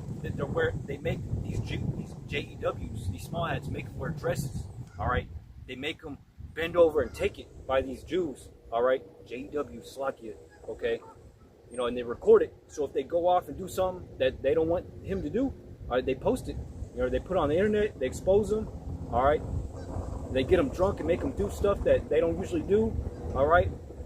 So they buck break these athletes. Hey, LeBron can't do what he can't do and say what he wants to do, man. Hey, the reporters, they asked him, you know, what do you think about after retirement? And LeBron was like, I just want to live, man. I just want to live. And everybody's like, what kind of answer is that, man? You know, he didn't say anything about, I want to start a new business, I want to just, you know, do this and that. No, he said he just wants to live. He's not living, man. That's why he isn't retired, because you know what happens when he stops making money for the JEWs, the white man? All right, he's going to have to give up. He's going to have to give up that humiliation ritual. He's going to have to pay back, okay? Right? Wisdom of Solomon, chapter 1, verse 8. Therefore, he that speaketh unrighteous things cannot be hid, neither shall vengeance, when it punisheth, pass by him. For inquisition shall be made into the counsels of the ungodly, and the sound of his words shall come unto the Lord for the manifestation of his wicked deeds. And buck breaking is a wicked deed, don't you agree? You gonna rape a man up his ass in front of his wife and kids? What kind of shit is that? But this is the wickedness of these Edomite Caucasians and the wickedness that they did. They raped us up the ass in front of our wife and children, in front of our compatriots that we had to go out the next day and pick cotton with. Okay? They demasculined us. Okay? And now they come up with this bullshit now called toxic masculinity. Okay? They would say the way that I talk or the way that I act as a man is toxic. I should be more, get in touch more with my feminine side. You know, fuck you. The Most High gave me a dick and balls with testosterone in it. What am I supposed to do? Get mad and pissed off? Right. You trying to tell a bird not to fly when it's time for him to fly. Tell a lion you can't eat meat, man. You gotta eat grass. You gotta eat grass. Right. I mean, you already fagged out the giraffes in Africa. You got 2 male giraffes fucking each other in the ass. That's too much. This world has gone so perverse. It's gotten so bad that the animals are becoming gay, man. Right. You got. Hey, man, I went to Oklahoma months ago to their zoo. They had an LGBTQ chimpanzee, man. They had a rainbow jacket, you know. And I'm like, oh my God. Hey, this place has to go. We got to get out of here, man. Get out of here. If we don't get out of here, these Edomites are going to succeed in what their wicked imaginations against us and fag us all out. Ain't going to be a real man amongst us. And the Most High going to have to burn us all up and start all over. That's what these Edomites are hoping for. You know, they want the Most High to start all over with them and start over all over. Okay, and kill us all. Esau, Edom as a child at the end of the day.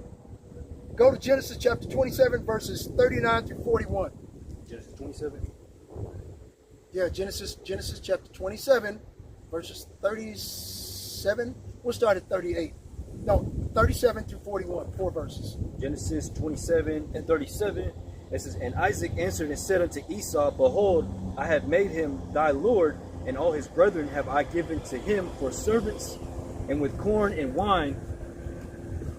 Lock it. You know, they scared to death, man. Because they wonder what, yeah, keep going. Okay, lock it. They trip. I have made him Sons. thy lord, and all his brethren have I given to him for servants, and with corn and wine have I sustained him. And what shall I do now unto thee, my son? And Esau said unto his father, hast thou been one blessing my father? Bless me, even me also, O my father. And Esau lifted up his voice and wept. And Isaac his father answered and said unto him, behold, thy dwelling shall be the fatness of the earth, and of the dew of the heaven from above. And by thy sword shalt thou live, and shalt serve thy brother. And it shall come to pass, when thou shalt have the dominion, that thou shalt break his yoke from off thy neck. And Esau hated Jacob because of the blessing wherewith his father blessed him. And Esau said in his heart, the days of mourning for my father are at hand. Okay, for the days of mourning for my father are at hand. Then will I slay my brother Jacob. And that's exactly what these Edomites are doing. And remember, hast thou a blessing my father, even me, oh my father, being a goddamn crybaby. He told a goddamn lie and said, and told his father Isaac, is not Jacob rightly named that name? For he has supplanted me these 2 times. That was a lie. Esau sold his birthright for 1 morsel of meat. Yeah. The blessing and the birthright go together. So when he sold the birthright, he sold the blessing, okay, unbeknownst to him. Okay, so he didn't get either one of them. He didn't think about the latter end of his actions or his thoughts. So he decided, well, fuck it. I'm going to sell this birthright. What good is it going to do me if I starve to death? And he didn't think about it. I asked the Chinese Moabite one time, right? I asked the Chinese Moabite one time, if you had the blessing in the Holy Bible that Jacob was supposed to get and Esau sold it, would you have sold it? They said, hell no. Goddamn Moabite, Chinese. One of what you call a slant, whatever. Motherfucker eat any goddamn thing in the world. Okay? They said no, they wouldn't sell it. They'd rather starve to death because they had faith enough to believe in the power that would raise them from the dead. Even a Moabite said that he wouldn't sell it. What the fuck, man? And me speaking as a man, I believe that Isaac told Esau specifically everything that was going to come with that blessing. Even though it doesn't say specifically in the Bible, I believe that Isaac told him every single thing that the blessing was going to come with. All right, in fact, the kingdom of heaven, you know, you unto me and everything. Right, this is proof. I believe it. And then look what Esau, you know, look what he sold. Zechariah chapter 11, verse 4. Thus saith the Lord Yahweh Ba'ashem Yahweh Shai, my power, feed the flock of the slaughter.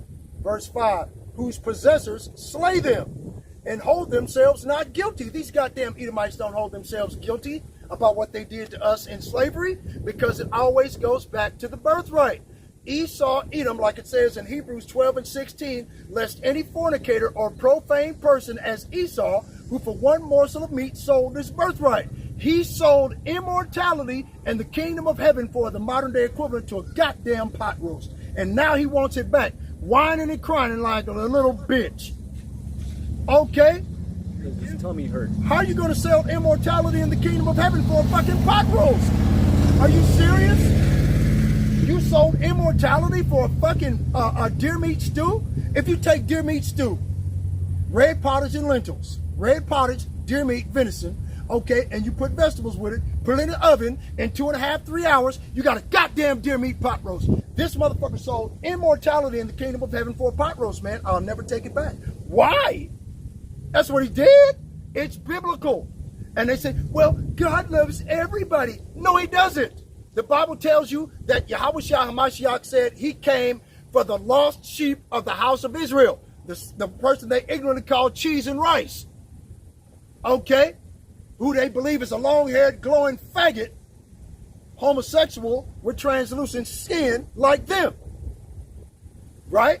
See, hey, Esau, he didn't believe, man. He didn't truly believe, nor did he care about the blessing, man. All right? Because that blessing came straight from the Most High Yahweh. All right? He didn't give a fuck. He didn't really believe, that's probably a lie. My dad's probably, you know, drunk and saying stories and shit. Prove you know? it. Psalms 58 and 3. But Jacob, he believed, all right? Because, hey, we all know faith is the substance of things hoped for, all right? The evidence of things that's not seen. They didn't see immortality yet. All right, he said, so. Yeah, I said Psalms 58 and 3. Right?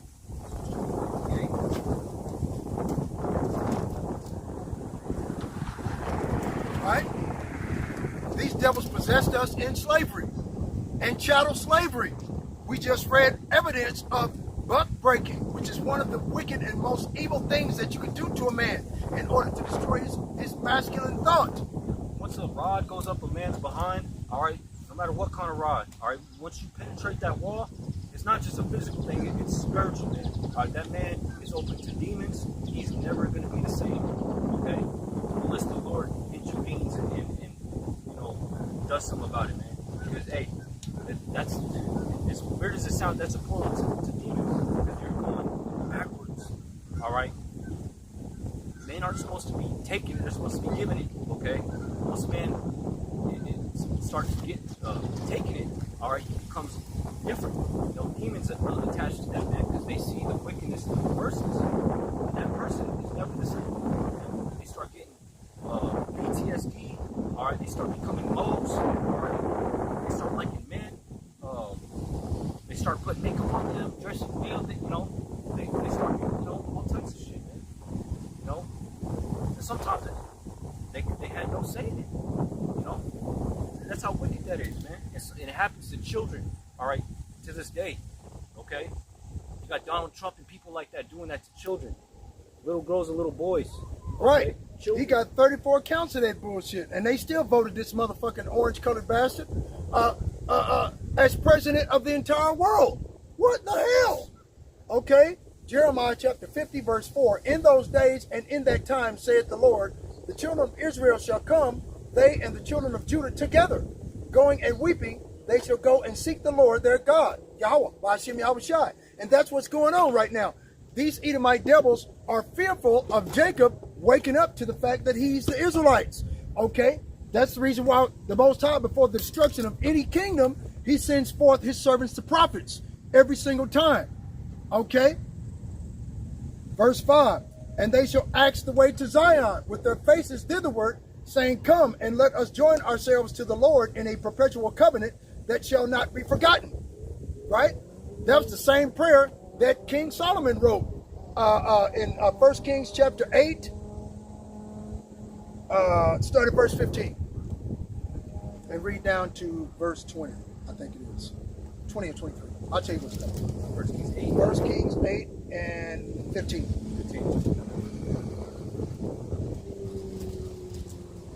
1 Kings chapter 8, verse 15 says, And he said, Blessed be the Lord, Yahweh, God of Israel, which spake with his mouth unto David, my father, but hath with his hand fulfilled it, saying, Since the day that I brought forth my people Israel out of Egypt, I chose no city out of all the tribes of Israel to build a house, that my name might be therein, but I chose David to be over my people Israel. And it was in the heart of David, my father, to build an house for the name of the Lord Yahweh of Israel, God of Israel. And the Lord said unto David, my father, whereas it was in thine heart to build an house unto my name, thou didst well that it was in thine heart. Nevertheless, thou shalt not build the house, but thy son shall come forth out of thy loins. He shall build the house unto my name. Verse 20, it says, And the Lord hath performed his word that he spake, and I am risen up in the room of David. David, my father, is sit on the throne of Israel, as the Lord promised, and have built a house for the name of the Lord Yahweh, God of Israel. And I have set there a place for the ark, wherein is the covenant of the Lord, which he made with our fathers, when he brought them out of the land of Egypt. And Solomon stood before the altar of the Lord in the presence of all the congregation of Israel, and spread forth his hands toward heaven. And he said, Lord God of Israel, Yahweh, there is no God like thee in heaven, above, or on earth, beneath, keepest covenant and mercy with thy servants that walk before thee with all their heart. Who has kept thy servant David, my father, that thou promised him, thou spakest also with thy mouth, and hast fulfilled it with thine hand, as it is this day.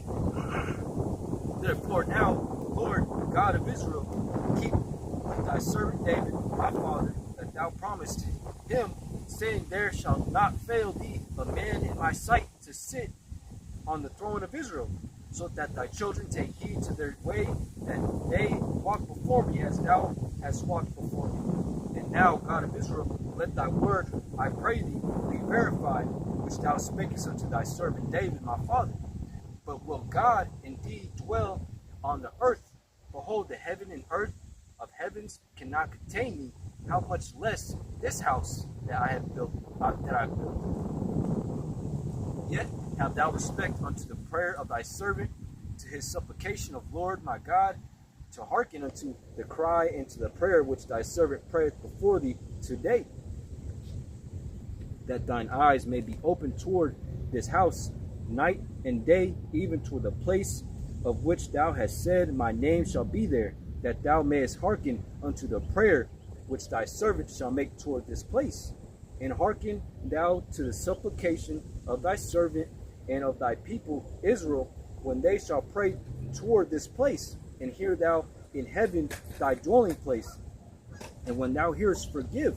If any man trespass against his neighbor, and an oath be laid upon him to cause him to swear, and the oath come before thine altar in this house, then hear thou in heaven, and do and judge thy servants, condemning the wicked to bring his way upon his head, and justifying the righteous to give him, keep going to the end. To give him according to his righteousness. Exactly. See, and that's what's going on here. Jeremiah 50 verse 4. In those days and in that time, saith the Lord, the children of Israel shall come, and the children of Judah together. Going and weeping, they shall go and seek the Lord their power. And they shall ask the way to Zion, and their faces thitherward, saying, Come and let us join ourselves to the Lord in a perpetual covenant that shall not be forgotten. My people have been lost sheep. Their shepherds have caused them to go astray. one body, one dead body. Okay, you got GOCC, IGGJC, IUIC, GOCC, ISUPK, Sakari, Genesis Israelites. These are the shepherds that have caused them to go astray, saying that the mark of the beast is a white woman. Okay, saying that the mark of the beast is whatever the fuck they say the mark of the beast is, when clearly the mark of the beast is the RFID chip. Saying mark of the beast is sin itself. Yeah, sin. Sin is the mark of the beast. Stupid shit, man.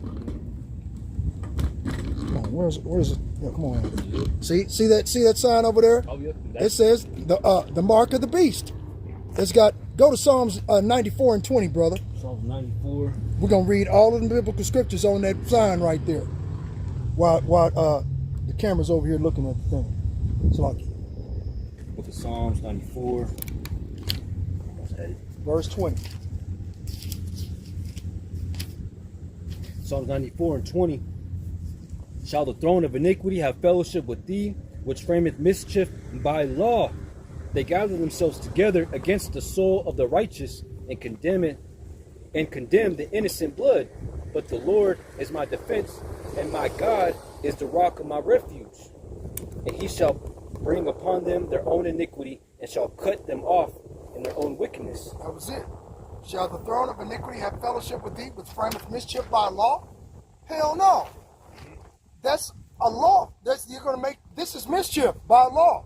They're gonna make the mark of the beast mandatory to buy and sell. By way of passing a law saying, oh, this is mandatory for everybody on earth to take it, or they're gonna have the punishments behind it. Read Revelation chapter 13, verse 16.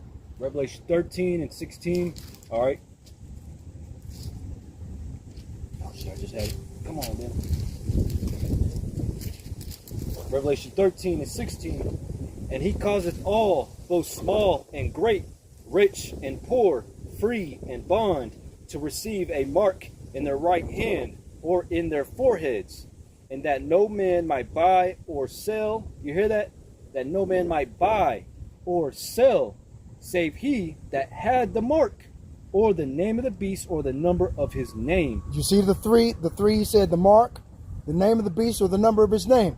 You got the digital ID, right? It's like it. And with that CHIP, with this device being put inside you, all right, you will be able to buy, sell, get a job. You have all your information on it. All right, you can't do that with literal sin itself. Right. It's got your medical records, it's got your digital ID, and it's got where your money's at. All these pertain to a man, right? Go to Isaiah chapter 36, verse 6. Isaiah 36. 36 and 6. These are all the biblical scriptures concerning the mark of the beast.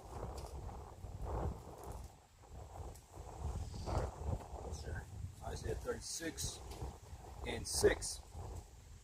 This is, lo, thou trustest in the staff of this broken reed. The broken reed and the staff of the broken reed is America's financial system. That shit's going to be broken. It's already broken, actually.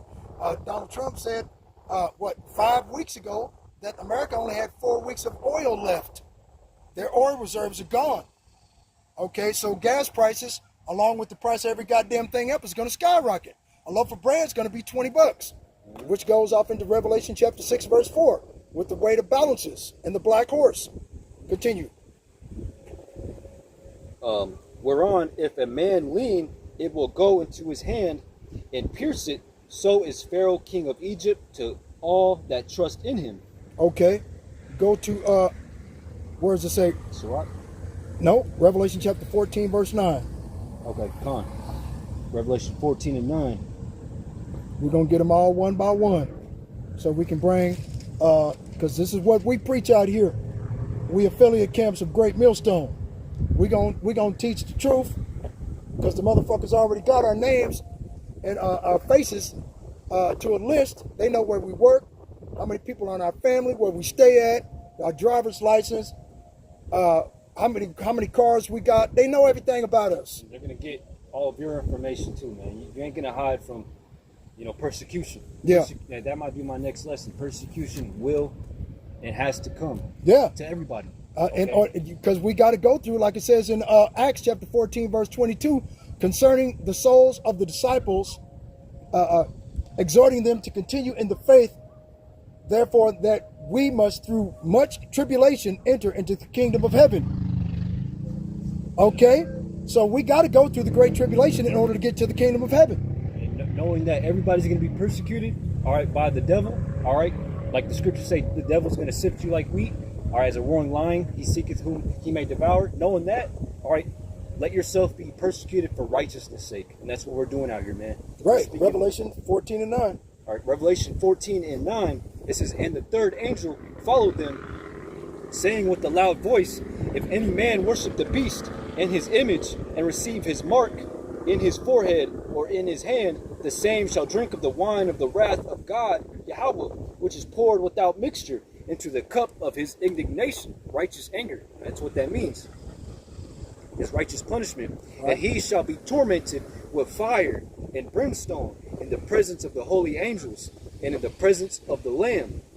It's like verse 11, and the smoke of their torment ascendeth up forever and ever, and they have no rest day nor night who worship the beast and his image, and whosoever receiveth the mark of his name. Revelation 16 and 2. Revelation 16 and 2. And that punishment, that righteous anger, all right, is the lake of fire. Okay, Revelation 16 and 2. And the first went out and poured out his vial upon the earth, and there fell a noisome and grievous sore upon the men which had the mark of the beast, and upon them which worshipped his image. And the second angel poured out his vial upon the sea, and it became as the blood of the dead man, and every living soul died in the sea. Right, and just on verse 2. That was it. That's all I was looking for. And that gruesome sore, that grievous sore is going to be the side effects of when you take this chip inside you, man. You're going to get boils, you're going to get allergic reactions, you know, you might die, all right? And people that have actually taken this thing have received, side effects already, man. Yep. You know, that grievous sore, all Yep. right? Go to Psalms chapter 37, verses 7 and 9. Let's say I take it right here, all right? After a while, it's going to be pussy and get sore, you know. And it never heals. Yeah, because there's toxic elements in this thing, and radiation, all types of that. And what I was about to say, when I said the lake of fire, if you take this thing, you're going to end up in the lake of fire. The lake of fire ain't going to be no spiritual place, all right, underworld underground, which lasts forever. No, it's talking about the destruction of America. Yeah, you're going to be left here and melted, because the only way out of here is with the chariots of Israel. Mm-hmm. That you ignorantly call UFOs, unidentified aerial phenomenon, or whatever have you. Psalms 37, verse 7. Psalms 37 and 7. God.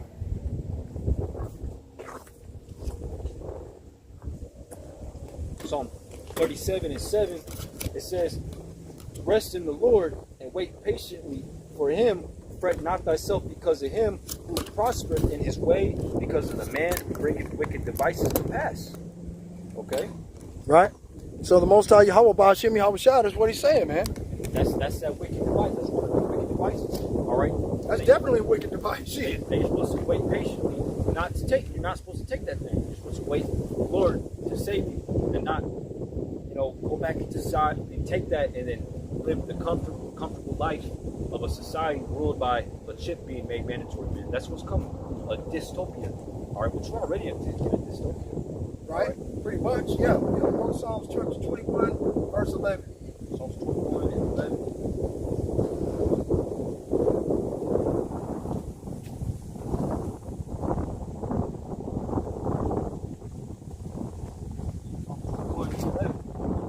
For they intended evil against me. They imagined the mischievous device. Okay, a mischievous device which they are not able to perform. Right? Now, that mischievous device is the microchip. Go to Job chapter 5, verse 12. Because the Most High is going to disappoint these wicked devices of these devils. It's that the New World Order, which we are centralized by the mark of the beast, the microchip, the mandatory implementation of the mark of the beast, of the microchip, which is going to be the New World Order. Right? To Job 5:1. Job 5 and 12. It says, he disappointed the devices of the crafty, so that their hands cannot perform their enterprise. He taketh the wise in their own craftiness, and the counsel of the forward is carried headlong. Exactly. So at the end of the day, these devils have got to pay for the sins of their forefathers. We pay for the sins of our forefathers, goddammit. We've been slaves for 6,000 years. Don't you think these motherfuckers need a half a time or something?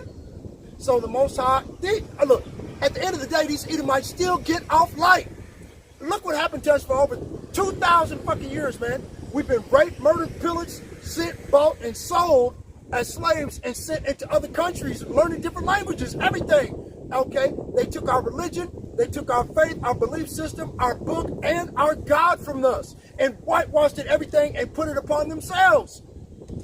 You mean to tell me they just gonna goddamn walk free of charge? Because Jesus loves these motherfuckers? Get out of here, man.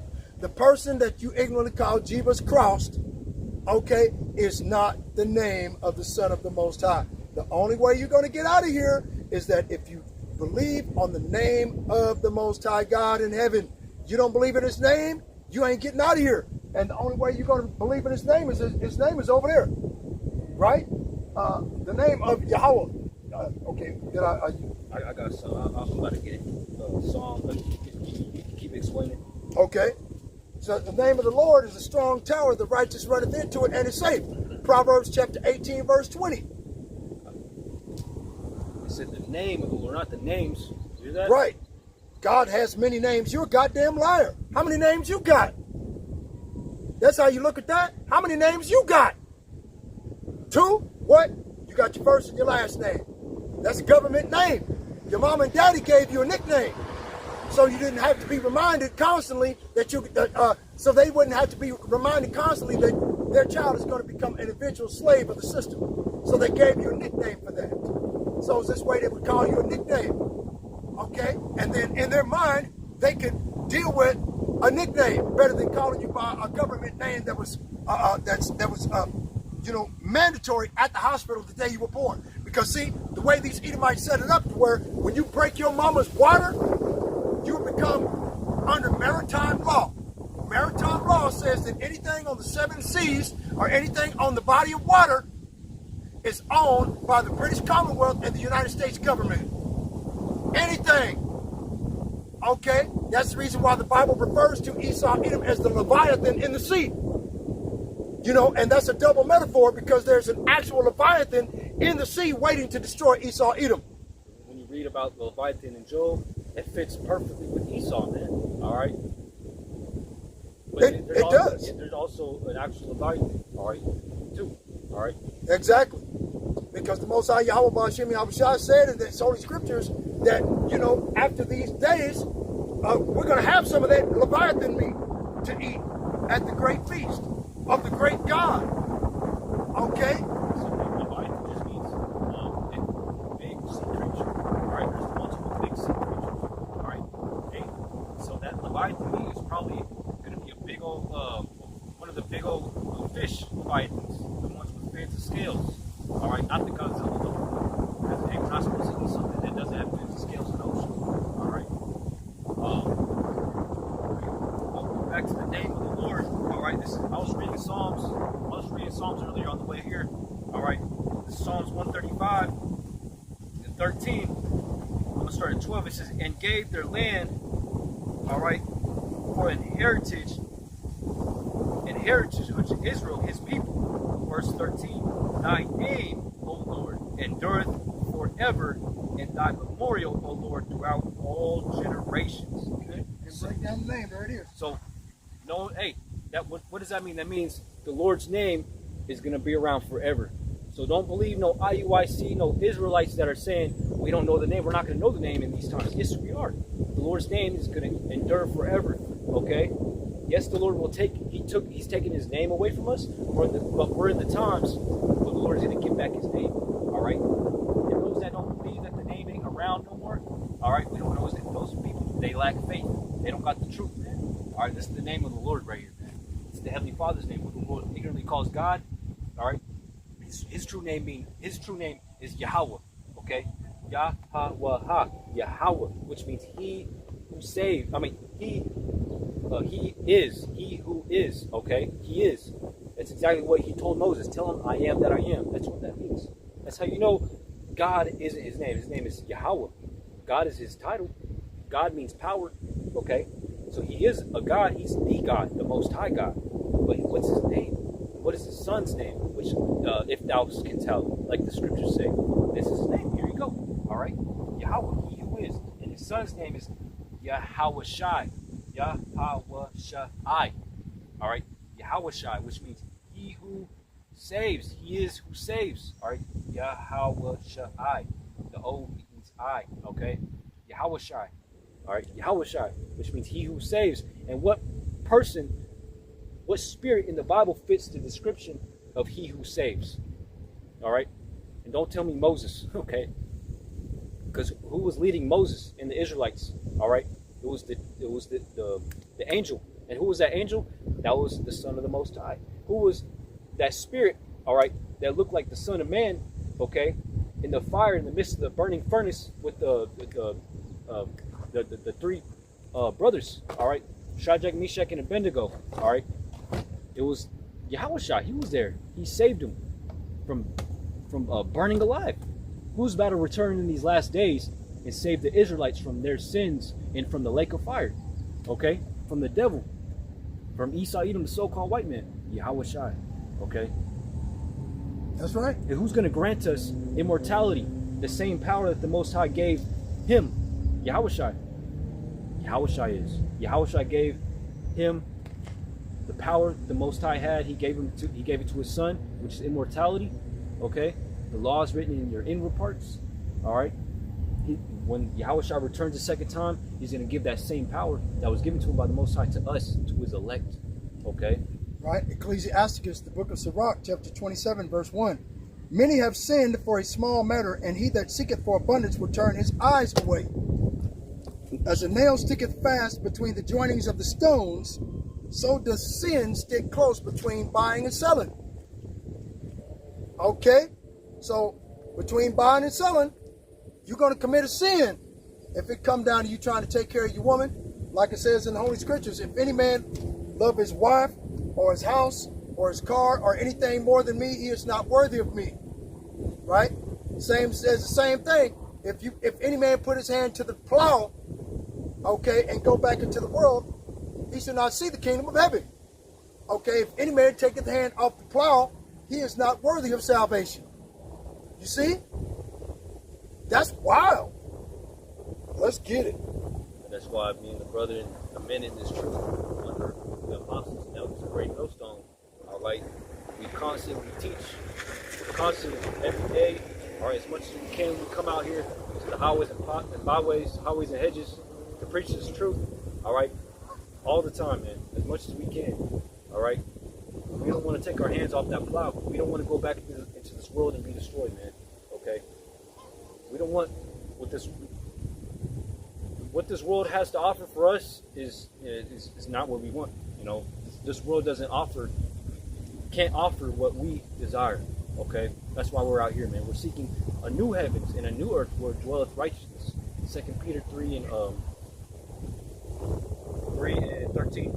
Nevertheless, we, according to his promise, look for a new heavens and a new earth wherein dwelleth righteousness. Okay, that's what we're seeking, man. That's how do you get to that new heavens, to that new earth? All right. What does it say? Wisdom bringeth the kingdom. Okay. All right. We're gaining the wisdom and knowledge of Yahweh Shai. All right. All right. We're building this third temple, which is a spiritual third temple, man. All right. The house of David. It's going to be a spiritual house of David. All right. Not an actual house. It's the building blocks of men, the elect. Okay. All right. I think the scriptures say, with all thy getting, you don't get wisdom. With all thy understanding, you don't get understanding. Right? That's it. What is it? With all thy getting, thy get understanding. I think it's wisdom is the principal thing, is what it says. Yeah, wisdom is a principal thing. You know, wisdom brings the kingdom. Yeah. That's why I reference that precept.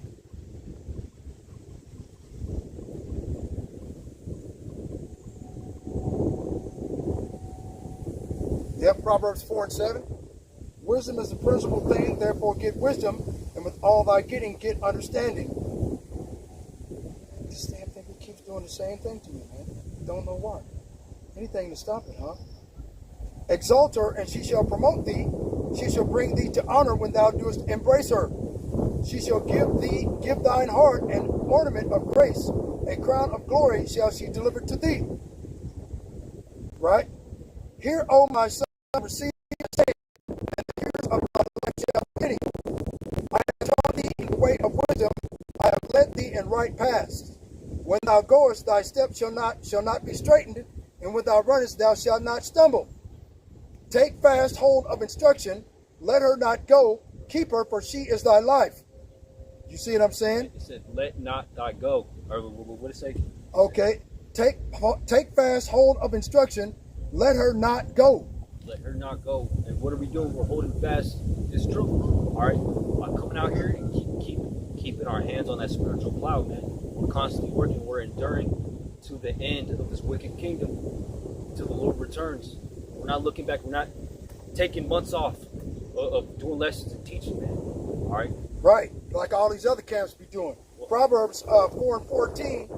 Enter not into the path of the wicked, and go not in the way of evil men. Avoid it. Pass not by it.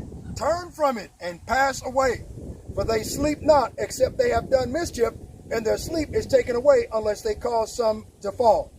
For they eat the bread of wickedness, and drink the wine of violence. Go ahead, you were saying, brother, about all these different camps that that's teaching all this false doctrine. Something you said. What I was saying is, what I was about to say. When I just went on my little miniature 2-day vacation, I still did lessons, man. I just couldn't post them because I didn't have Wi-Fi or internet. I got 3 lessons ready to go. And then I got this lesson I'm a post. All right, I'm not trying to uplift myself. Be proud, talk about myself. I'm just as an example. All right, we constantly work, man, because we want the kingdom. We don't want nothing else. We want wisdom. We know wisdom of Yahweh Shemi Shai, which comes with this work. All right, you have to have wisdom, gain wisdom, so you can teach this truth. All right, which is doing the work. All right, we want that, man. Okay. Jeremiah chapter 50, verse 6. My people have been lost sheep. Their shepherds have caused them to go astray. They have turned them away on the mountains.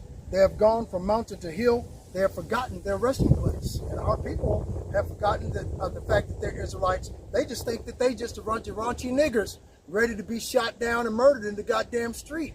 They don't have any reason for living. You're hearing it on TikTok all the time. They're making YouTube videos all the time with no wisdom or understanding as to who they are and who their biblical inheritance goes back to. They don't give a shit. That's the mindset that Esau Edom has put our people in. Our people have forgotten their resting place. Our resting place is Yahweh, Ba'ashem, Yahweh Shai, and on the Son of the Most High, through his servants, the prophets, espousing to the people his words.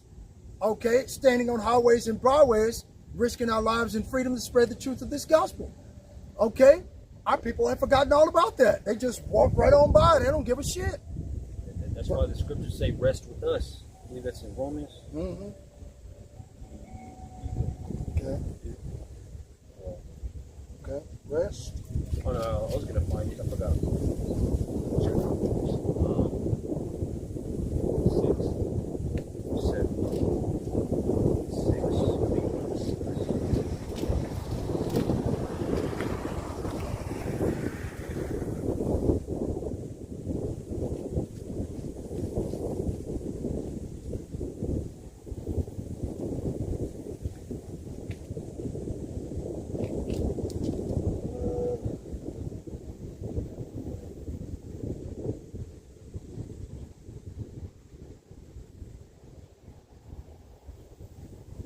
Second Thessalonians chapter 1, verse 7. And to you who are troubled, rest with us when the Lord Yahweh Shai shall be revealed from heaven with his mighty angels. Okay, so that's what we need to do, man. Okay, our people have forgotten their resting place. They don't understand where they go to next. They don't know what they need to do. Right? So, that's the reason why the Most High sent up forth his servants, the prophets, one more time. You know, so this way our people will understand what time they're in. Okay, what they need to do in order to avoid punishment. Jeremiah chapter 50, verse 7. All that found them have devoured them, and their adversaries said, we offend not, because they have sinned against the Lord, the habitation of justice, even the Lord, the hope of their fathers. They've just thrown away all their hope, man. 2/3 of our people are going to be left here and melted because they have no hope. They don't know where their next meal is coming from. They're getting put out of the house. They're getting put out of them and their kids are getting put out. They ain't got no place to go, no place to stay. They ain't no money, no job. They don't got Yahweh Shem Al-Shai to call on because they don't know his name. They don't believe in his name. Right. Okay. They have faith, but like I said before, their faith is misplaced. They don't even know what's going to happen to them after they die. You know, they don't. Right. Our people are totally blind, and they're okay with it. That's disturbing, you know. But hey, that the Lord chose the remnant, all right, to understand and believe in Him. He didn't choose all of Israel. Not all Israel is of Israel, all right. They're still Israelites. They're not of the first fruits. They're not the elect, all right. So they're not going to have faith. The scriptures say not all men have faith. Okay. Right. Ephesians chapter 6, verse 10. Finally, my brethren, be strong in the Lord and in the power of his might. Put on the whole armor of the Most High Yahweh Ba'ashem Yahushai, that ye may be able to stand against the wiles of the devil. What are the wiles of the devil? That goddamn mark of the beast, for one, that RFID chip, and 2/3 of our people are waking up to the fact that the mark of the beast RFID chip, the microchip, is the mark of the beast. They know it, but they don't know how to avoid it. They don't have a resting place. They don't have a true name that they could call upon in the day of trouble. You see? Go to 2nd Ezra chapter 7, verse 19.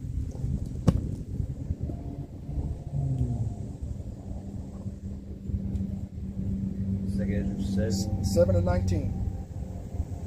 Ephesians 6 and 12. For we wrestle not against flesh and blood, but against principalities, against powers, against the rulers of the darkness of this world, against spiritual wickedness in high places. What other high place can you get than the World Economic Forum? These G7, G20, G26 summits that they have. You're not invited. You're not invited. Okay? These are people that judge the equity of the world. They judge how much water you're going to drink, what kind of food you're going to eat, what you're going to wear, what they're going to put on social media. That's what they do at these G7 and G20, G16 summits. You're not there. These are spiritual wickedness in high places. Okay? These motherfuckers worship false gods and idols of things where there is no profit. Go ahead, brother. 2nd Ezra 7 and 19. He said unto me, there is no judge above Yahweh, and none that hath understanding above the highest. For there be many that perish in this life, because they despise the law of God, Yahweh, that is set before them. For Yahweh hath given straight commandment to such as came, what they should do to live even as they came, and what they should observe to avoid punishment. Nevertheless, they were not obedient unto him, but spake against him and imagined vain things, and deceived themselves by their wicked deeds, and said of the Most High that he is not, and knew not his ways. But his law have they despised, and denied his covenants, and his statutes have they not been faithful, and have not performed his works. Okay? Yep, they ain't going to perform none of his works because they don't know that they should. That's the reason why our people are losing hope. They want to believe in the Most High because they know in their spirit that that's the only person that can pull them out of the circumstances that they put themselves in. But they don't know what name to call on. So the Most High put us here in these last days as time grows shorter, and as this age draws to a close, our people are going to start coming to try to find, try to find the prophets to find out, well, since they're Israelites, what do they need to do in order to receive salvation? Right? And salvation in the biblical scriptures, all salvation means is rulership over your enemies. So how they're going to come to us asking, so how do we need to rule over our enemies? What do we need to do? It is our job to tell them what they need to do, okay, and let them know that you have to work on the water of faith in order for these things to come to pass in your life. You have to have faith to believe. And they never would have come to us in the first place if they didn't have faith to start with. Okay? So as the doors of mercy draw to a close, these devils are going to find out, which they're already done, that we are the Israelites of the Holy Bible, and they're going to do everything they can to stop as many people as they can from finding the salvation that they seek after. Because like I had the brother read 1 Kings chapter 8, that the Most High says through the prayer of King Solomon, that whoever turns to the east, turn from their sins and their wicked ways, and call upon his name, he would help them and deliver them from all their troubles. Okay? And that's what Esau wants to stop. Okay? And in Esau's mindset, if he can't have the kingdom of heaven, no one can. This is the wickedness of these Edomite Caucasian devils. They hate the Most High God. They always have. If they didn't hate him, why did they change his visage and what he looks like by biblical description to look like them? With long flowing hair like a bitch. Why did they do that then? Why didn't they just leave it well enough alone? Why did they change the countenance of the Son of the Most High by whitewashing it? Why did they change history into something more appealing to human nature, as opposed to keeping the Holy Scriptures as they were? Why did they create a group of men putting themselves together called the Biblical Description Group that went and took books out of the Holy Bible when the Holy Bible warns against doing such an evil thing? Literally, the last chapter of the Bible says that. Yeah, I'll get it. Revelation 22 and 18. Wisdom of Solomon.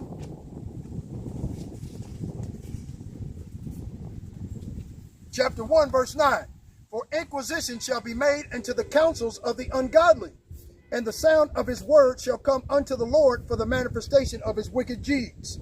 Wicked deeds, Salakia. Counsels of the ungodly, the secret plans, thoughts, and schemes of wicked people. Nothing that the wicked plan stays hidden. The Most High will search out and expose even their private intentions, not just their outward actions. Okay? And that's what the Most High set up his servants, the prophets, rising us up early and sending us forth on the highways and byways, risking our life to tell our people to their face what they need to do to avoid punishment, like the brother just got through reading. Read Revelation chapter 22 and 18. This is what happens when you whitewash history. All right. It says, for I testify unto every man that heareth the words of the prophecy of this book, the Bible, if any man shall add to us, if any man shall add unto these things, God shall add unto him the plagues that are written in this book. Verse 19, and if any man shall take away from the words of this book, of the book of this prophecy, God, Yahweh, shall take away his part out of the book of life and out of the holy city and from the things which are written in this book. You see? So the Most High's already got a plan. He already knew this. Remember, the Most High Yahweh Ba'ashim Yahushua sits outside the boundary of time and space. Time and space are constructs made for the construction and the education of those that he had deemed the elect to receive salvation, in order to teach them so this way they could discern the difference between the righteous and the wicked, between him that serveth the Most High and him that serveth him not. Okay? To be able to know the difference between good and evil. That's the reason why time and space were created. This is a playing field, man. All right? This is the act, all right? In the theater, just like you say, people say theater of war, theater of movies and whatnot. We're in that theater, all right? The good, the righteous, the elect of Yahweh Shemini Shai, and the wicked of these heathens and the wicked of our people, man, playing out the righteous will of the Most High. And the scriptures say the Most High God Yahweh, he will do no wickedness. He only is righteous. Okay. Yeah, you get babies that die. Yeah, you get people buck breaking it and all this evil stuff that happens. But the Lord wanted that to happen to show everybody all right, what it's like to be wicked, to do sin, to do iniquity. Bad things happen to you, man. All right, but if you do righteousness, all right, the Lord's about to show you what's going to happen when you return. Exactly. Grant you immortality. All right, and in the kingdom of heaven, us Israelites, starting with the elect, we're not going to have to be bound. We're not going to be bound by time, space, and the third dimensional boundaries. Right, because for one, we're going to be immortal. We're going to be changed into another meaning. Get 2nd Ezra chapter 6, verse 25. 2nd Ezra 6. 25. And read the 27, 2 verses.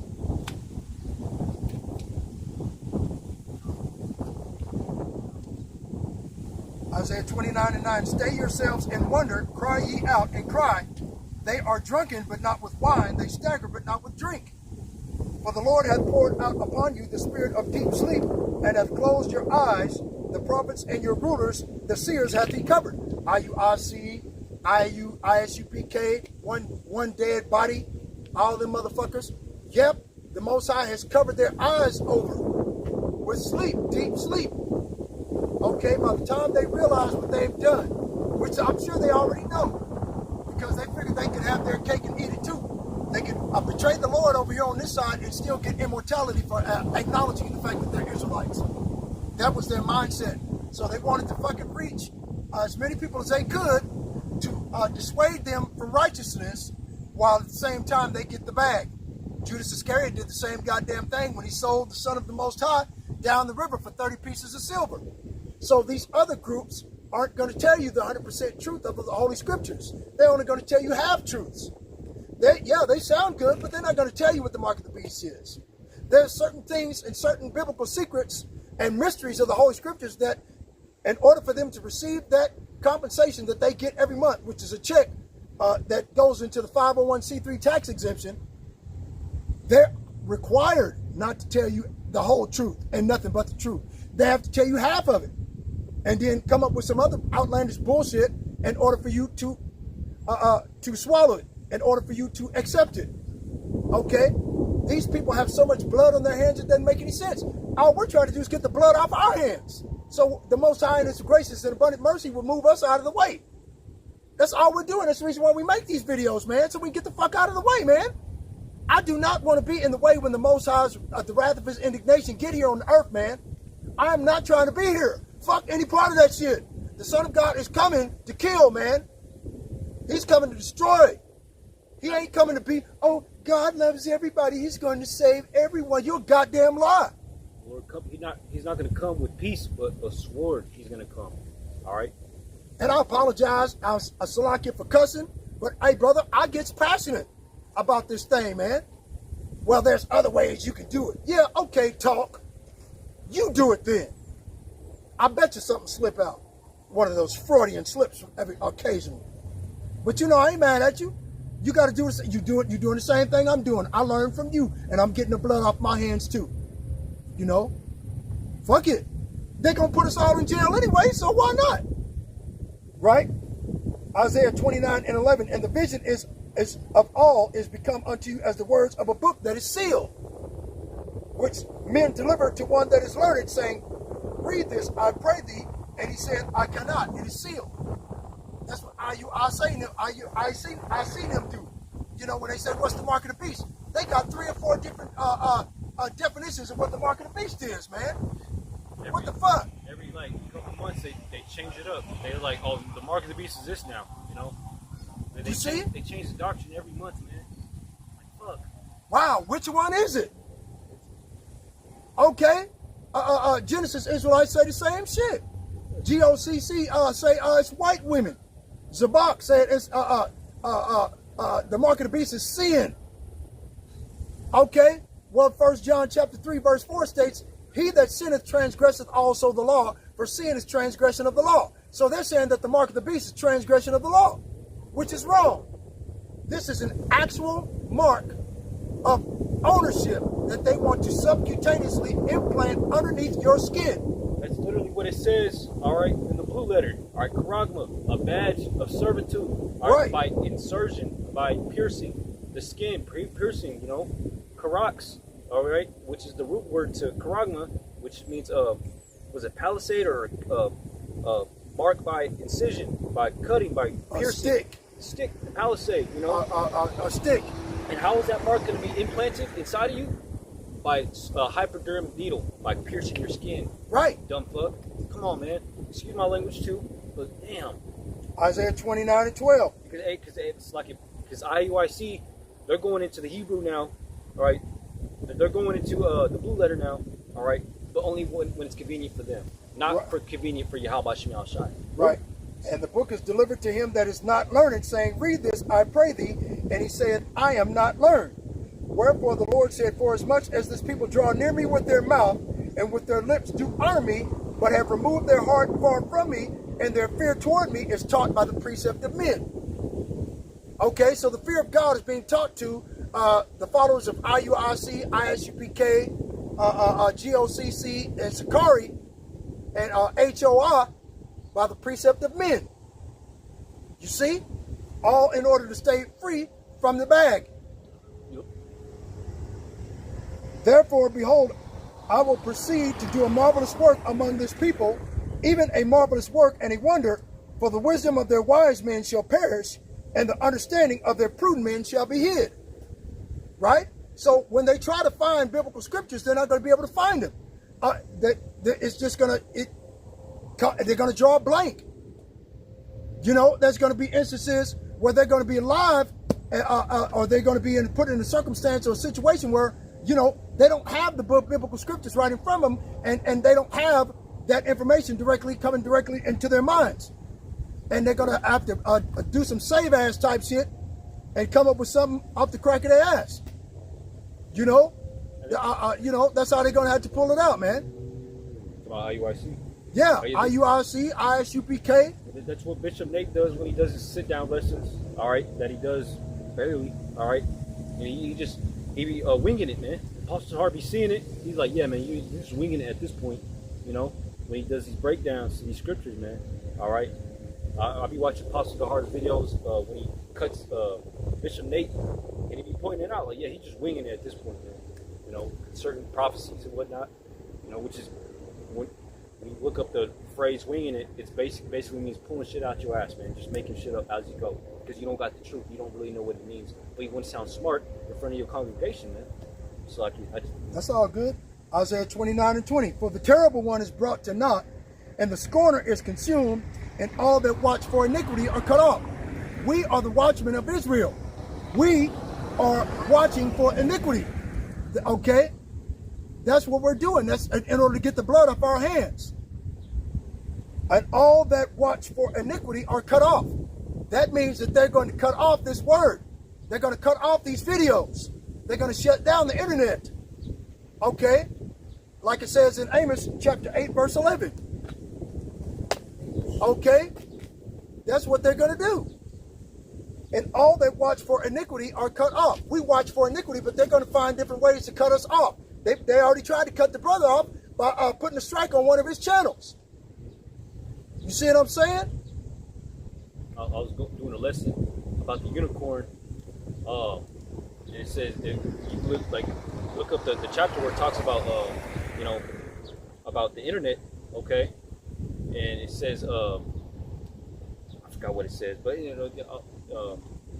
I'll move on. You know, you said Amos 8. 8 and 11. And 11. It says, behold, the days come, saith the Lord Yahweh, that I will send a famine in the land, not a famine of bread, nor thirst of water, but of hearing the words of the Lord. And they, verse 12, and they shall wander from sea to sea, from the north even to the east. They shall run to and fro to seek the word of the Lord, and shall not find it. Shall not find it. They ain't going to find us. All that watch for iniquity are cut off. Okay, go to Ezekiel chapter 2, 5. Hold on, let me see. I'm trying to remember. Okay, hold on. Let's go back over here. Let me go back to Ezekiel, see if I can do it. I think a precept all over. Job.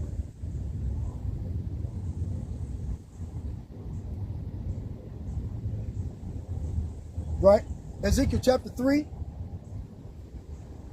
Verse 24. Then the Spirit entered unto me and set me upon my feet and spake with me and said unto me, Go shut thyself within thine house. Verse 25. But thou, O son of man, behold, they shall put bands upon thee and shall bind thee with them and shall not go out among them. And thou shall not go out among them. So the Most High is going to shut down this holy scriptures, man. Okay? We're not going to be able to come out here. And that's what the brother's reading in Amos chapter 8, verse 11. Okay. He's going to shut down. He's going to close the spiritual, the modern day, all right, current day doors of the ark, the current day doors of the Noah's Ark, you know, which is this truth right here, man. Right. Ezekiel chapter 3, verse 26. And I will make thy tongue cleave to the roof of thy mouth, that thou shalt be dumb, and shalt not be unto them a reprover, for they are a rebellious house. But when I speak with thee, I will open thy mouth, and thou shalt say unto them, Thus saith the Lord Yahweh, He that heareth, let him hear, and he that forbeareth, let him forbear, for they are a rebellious house. So the rebellion of our own people is what keeps them out of salvation, out of the kingdom of heaven on earth. Okay? Like it says in the Lord's Prayer. Like the scriptures say, sin have separated you from your maker, your creator, Yahweh Shem Yahushai. All right? But the Lord gave us, all right, a propitiation, a covering, all right, for those sins. And that's his son, Yahweh Shai. But our people, they don't seek, they don't look to the Holy One of Israel. They don't consider, man. Or they go down to Egypt for help. They go to the white man for the truth of the Bible. Right. Isaiah chapter 29, verse 21. That make a man an offender for a word, and lay a snare for him that reproveth in the gate, and turn aside the just for a thing of naught. So once they shut down these videos, we try to get back up on the internet. They know our name, our address, or whatever have you, and then they can use what we say on the internet against us in a court of law in order to justify our death. Because Donald Trump said back in 2025 that he advocated, as he was trying to run for president, that he was going to advocate for the guillotine. He was advocating for the gallows, and he was advocating for fire squads for federal prisoners. Okay, and what we're doing is a federal offense, because if anyone stands up in light of what is actually going on and what they push through Project 2025, which is an amalgamation of the United States government and the Israeli Defense Force, that's also going to eventually amalgamate the Israeli belief and religious system to be implemented full force here in America. I think they call it the Noahide laws. Okay? It's called the Noahide laws. Say or believe or do anything anti-Semitic, there goes your head. You know, total dystopian, totalitarian rule over America. By a foreign government. Yeah, by a foreign government. You know, that's the world you're going into, Americans. You Americans will come up here and talk shit on us. All right, we're just telling you the truth of what's going to happen to your nation. We're not doing it. It's your own people, your own leaders who are doing it. Get mad at them. We're just telling you who to get mad at, but you get mad at us because you hate the messenger. We're going to be offended for the word, and you're going to hate us because we tell you the truth. All right, and ultimately, because when the prophets of Yahweh Shem Yahushai, you believe it or not, the scriptures say they're going to misuse the prophets, man. They're misuse. Right. All right. Noahide laws are a set of 7 universal moral imperatives derived from the Babylonian Talmud, which Judaism dictates apply to all non-Jews in the United States. They are not enforced as a legal code, but are recognized by Congress as a historical foundation of ethical values. The Noahide Code consists of the following prohibitions and mandates. Idolatry. Do not worship false gods and idols. In the eyes of a so-called Jew, right? Those modern day Jews, because it says in the Jewish Encyclopedia Britannica 1929 that modern Jewry is Edom. So modern Jewry states that you worshiping Cesare Borgia, aka Jeebus Crossed, or cheese and crackers, right, But God, is idolatry. And idolatry is punishable by decapitation. Okay, let's read it. Idolatry, do not worship false gods. So in their eyes, once it's implemented full force here in America as the only religion that you're forced to believe in, okay, you're worshiping a false god. Blasphemy, do not curse God. Blood theft, do not murder or cause intentional injury. Sexual immorality. In America, Americans have advocated for what do they call LGBTQ, right? That's sexual immorality, which is part of the Noahide laws that those imposters over in Israel are going to push by amalgamating their belief system with Christianity here in America. You see what I'm saying? Theft, do not steal. All Edomites, all they've ever done for the last 500 years is steal, kill, and to destroy. So they're causing and bringing about the judgment of death upon their own people. Cruelty to animals. You got animal cruelty all the time. They throw a bag of brand new puppies in a fucking river. yeah. Only people that have the willingness to do something such like that are Edomite Caucasians. Either for shits and giggles, or because they don't got enough room in the, or it doesn't profit them in the Humane Society, you know. So they just kill them. These animals that stay too long in the Humane Society, they don't make them money. They just kill them. They unalive them. Like, damn. At least let them free, you know. Suck it. That's fine. And that's just when it comes to the animals, man. All right, like the house animals, the domestic animals. All right, it goes deeper than that. You know, kids, like children, other animals, your food. Oh my God, we could go all day, every day. You know, on the wickedness of Esau. You know, Donald Trump and the firing squads.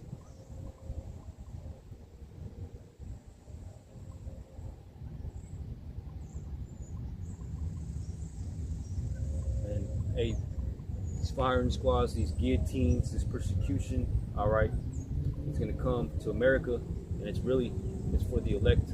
All right, the chosen of Yahweh Shem Shai, man. All right, persecution Here it is. gonna come. Right? Donald Trump's administration officially expanded federal execution protocols to include firing squads, along with electrocution and gas asphyxiation. Regarding guillotines, Trump has reportedly discussed them behind closed doors, but they are not part of any official government policy or legal framework. The details regarding his administration's policies, reports, and internal discussions involve several key areas. Okay? On April 2026, the U.S. Department of Justice under the Trump administration released the Restoring and Strengthening the Federal Death Penalty Report. This directive formally ordered the Federal Bureau of Prisons to expand its execution methods beyond lethal injection to include firing squads, execution, and lethal gas.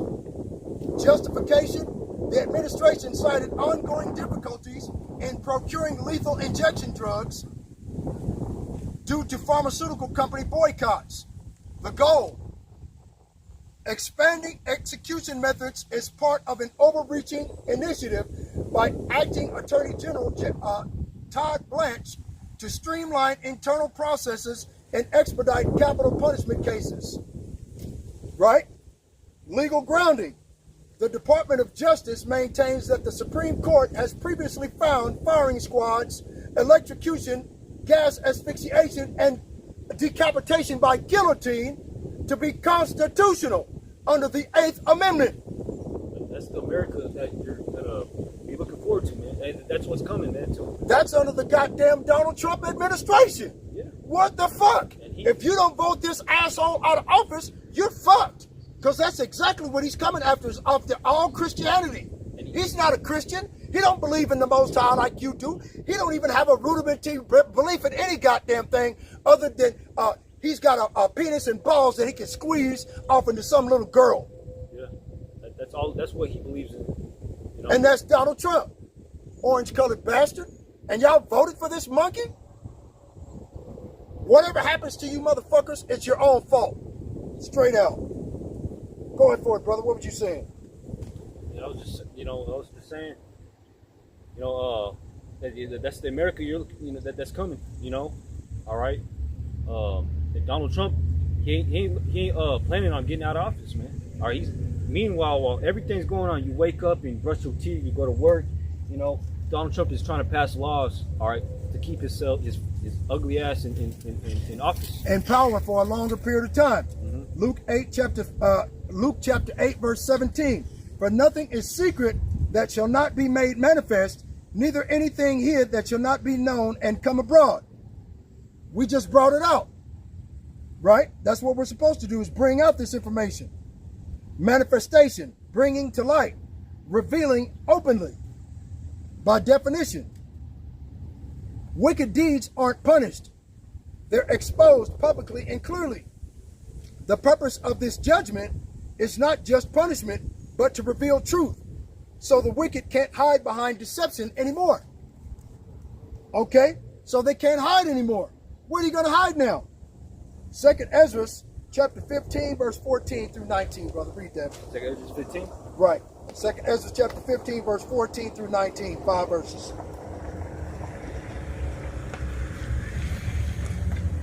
2nd Ezra 15, verse 14. This is, woe to the world and them that dwell therein, for the sword in their destruction draweth nigh, and one people shall stand up to fight against another, and swords in their hands. That's civil war.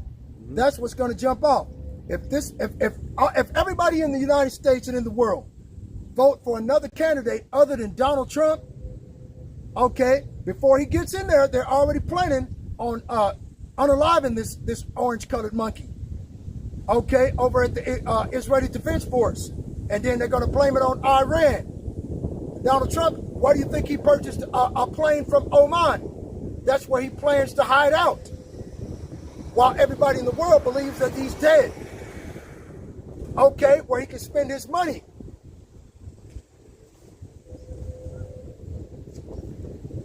Yeah, keep reading, brother. Verse 16, for there shall be sedition among men, and invading one another. They shall not regard their kings nor princes, and the course of their actions shall stand in their power. A man shall desire to go into a city, and shall not be able.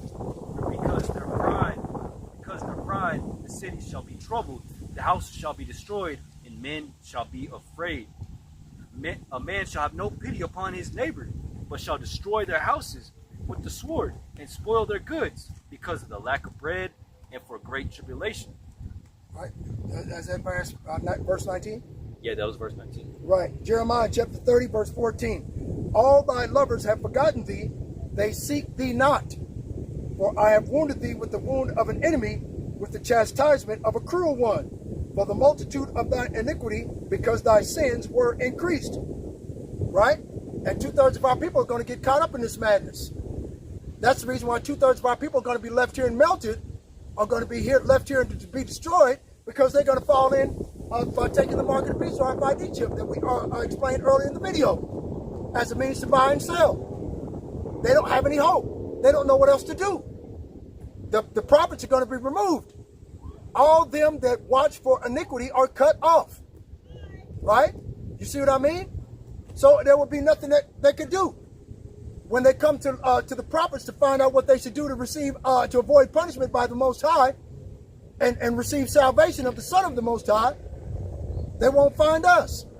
We could tell them, but then they're going to go out to all of these false prophets and shepherds, okay, that don't give a damn about them. And they're just going to say, just pray with, in the name of God and Jesus, and it's not going to work. It ain't going to work. It ain't working. Those names don't work no more. That title and that made-up word, they don't work no more. It might have worked, all right, when the Lord didn't give the world his name, Yahweh Shai and Yahweh Shai. Those names, God and Jesus, that was working, all right, because the Lord didn't give us his name yet. But now, only Yahweh and Yahweh Shai is working. You see these Christians, man, I just don't believe no more, man. You know, I got all this bad stuff happening to me. I've been trusting and putting my, I've been calling on God and Jesus, and man, I don't know what to do no more. You know, all this bad stuff happening to these people. It's because they're not calling on Yahweh and Yahweh Shai. They're ignoring his prophets. They're still saying God and Jesus. They don't understand that they're under the curses of Deuteronomy. They don't believe it. They think They think that's old. That's back in the Old Testament days. They think we're lying to them, man. They don't believe in Yahweh and Yahweh Shai. That's why all these bad things are still happening to our people. Yeah, our people, man, because only the Israelites really seek Yahweh, seek the Lord, the God of the Bible. Right? All right. Jeremiah 17:4, and thou even thyself shalt discontinue from thine heritage that I gave thee, and I will cause thee to serve thine enemies in the land which thou knowest not, for ye have kindled a fire in mine anger, which shall burn forever. Verse 5, thus saith the Lord Yahweh, cursed be the man that trusteth in man, and maketh flesh his arm, and whose heart departeth from the Lord. Get Isaiah chapter 30, verse 1. 30. Right? Cursed be the man that trusteth in man, and maketh flesh his arm. For man is made of flesh, and the Most High Yahweh Ba'ashem Yahweh Shai is a spirit who lives outside the boundary of time and space, who is immortal.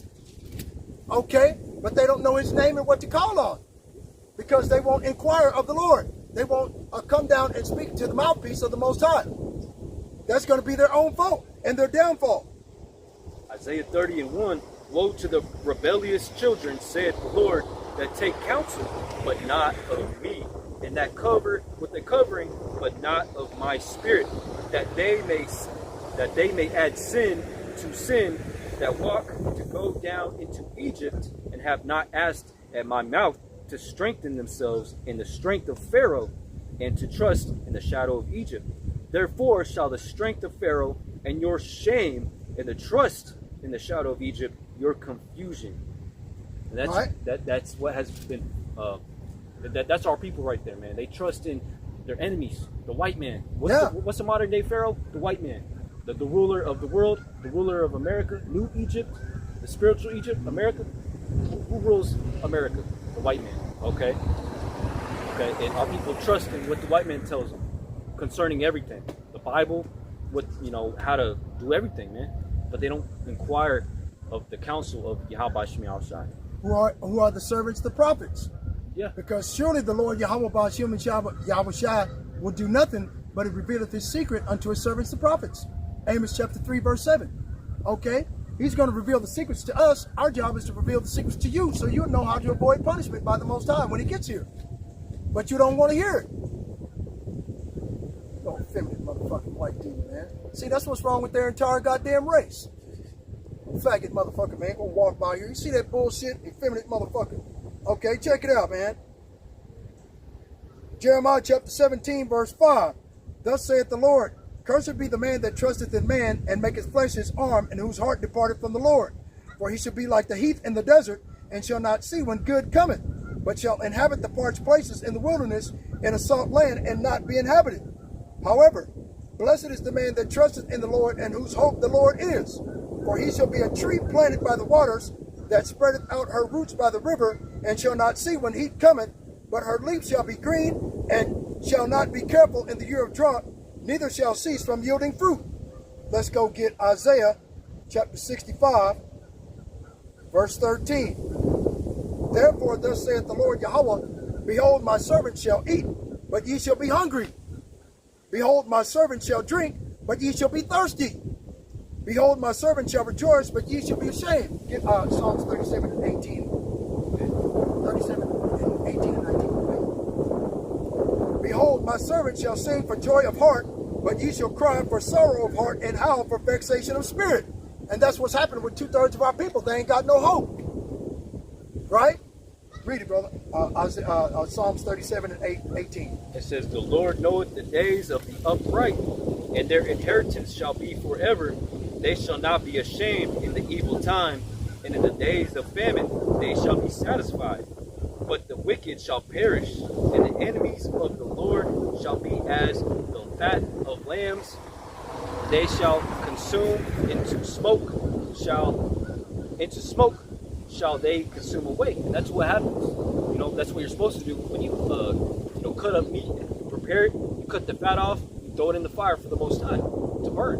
And that's what's going to be. That's how our people, the wicked of our people, are going to be. The Lord's going to burn their ass, man, because they didn't want to inquire their minds, their ears to His prophets, the prophets of GMS.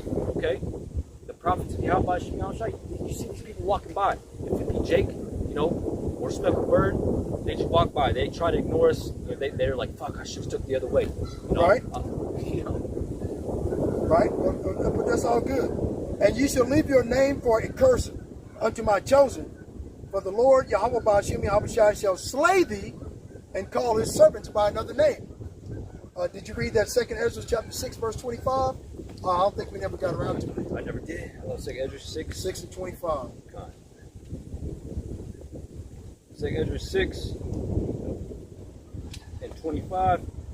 And it says, whosoever remaineth from all these that I have told thee shall escape and see my salvation and the end of your world, and the men that are received shall see it, who have not tasted death from their birth, and the heart of the inhabitants shall be changed and turned into another meaning. So, like I said before, the Most High over here in Isaiah, right, at 65, it says the Most High shall call his servants by another name. The brother said that the servants of the Most High shall be changed and into another meaning of what it means to be human. Okay? 1 Corinthians chapter 15, verse 50. So, by us standing up here on the highways and byways, explaining to you and expounding the deep mysteries of the Holy Scriptures, breaking these things down and giving you a sense of hope or a sense of direction in which the Most High Yahweh Ba'ashem Yahweh Shai in his gracious mercy may have mercy upon you in that day. We do what we can to get the blood off our hands. That's your blood. It will not be said that we did not do what we were supposed to, because we are his servants. We put ourselves out here to be his servants, to serve his name with one consent, and to call upon him with one consent. So that's why we're out here. Okay? But we're not going to be out here very long. I can tell you that, because the doors of mercy are closing, and they're closing fast. So you better be trying to get this truth as quickly as you can. And brothers like me getting strikes on our videos and unable to go live, all right, that's a sign, all right, that the doors of mercy is closing, man. Yeah. All right. They trying to, clearly the brother said something in the video that pissed off YouTube algorithm.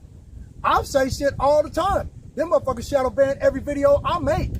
They don't give a fuck if it's a live or a recording. Don't matter.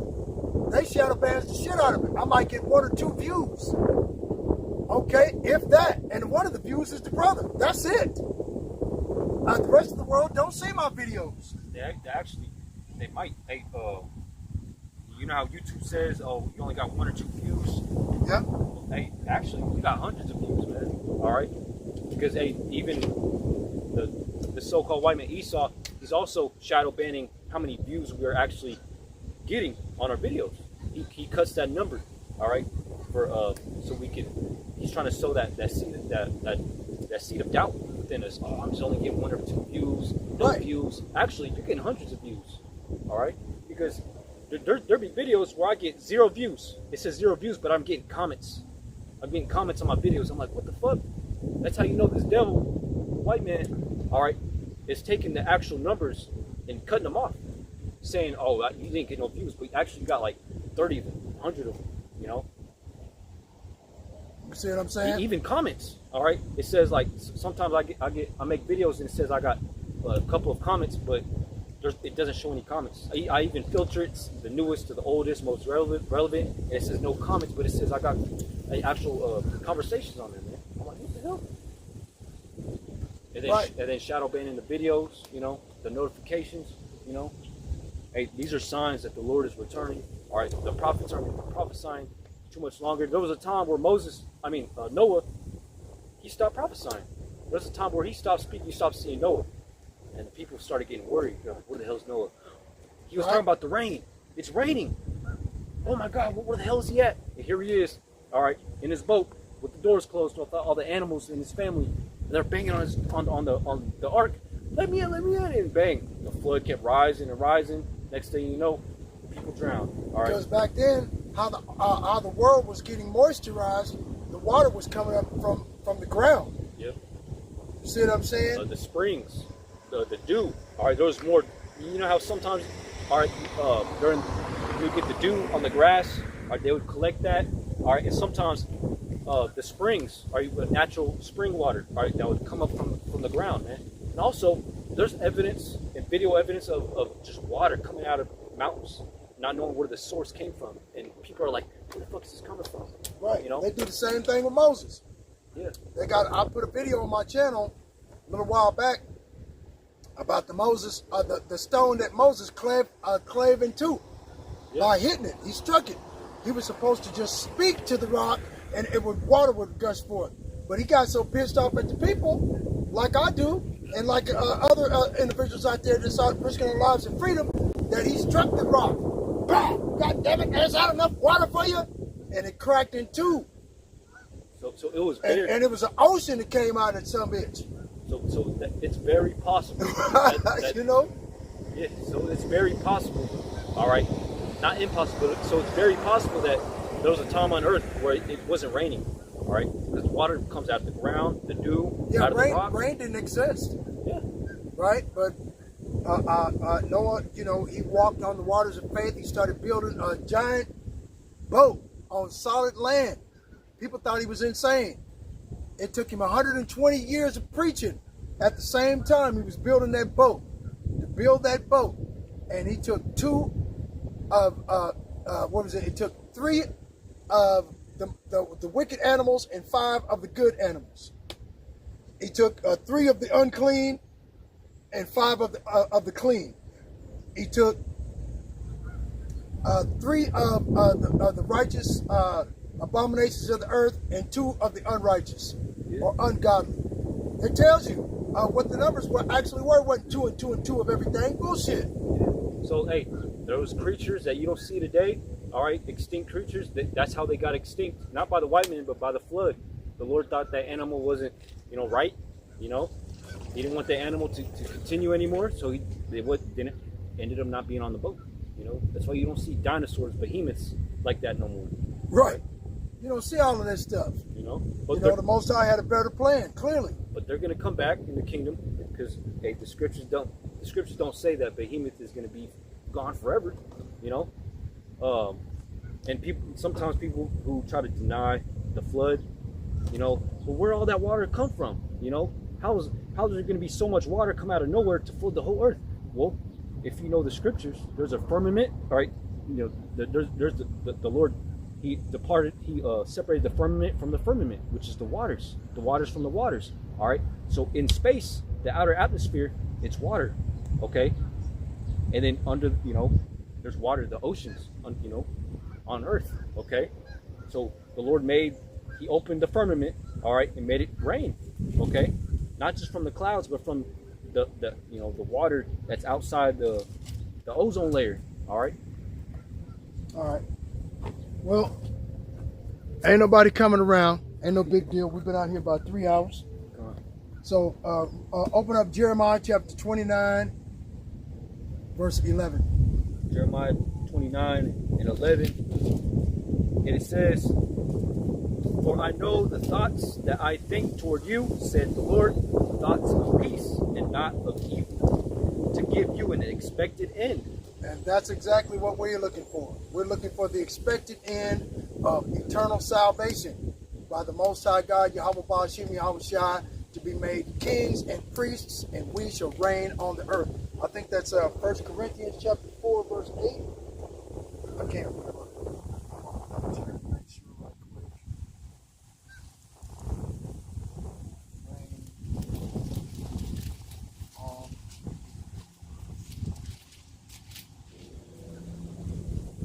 Oh, it's Revelation chapter 5, verse 10. So right? Let's start at verse 9. Revelation chapter 5, verse 9. And they sung a new song, saying, Thou art worthy to take the book and to open the seals thereof, for thou wast slain and hast redeemed us to Yahweh by Hashem Yahushai by thy blood out of every kindred, tongue, people, and nation, and has made us unto our power kings and priests, and we shall reign on the earth. Okay? Now, where it says, because I don't think my phone will do that. Letters don't work.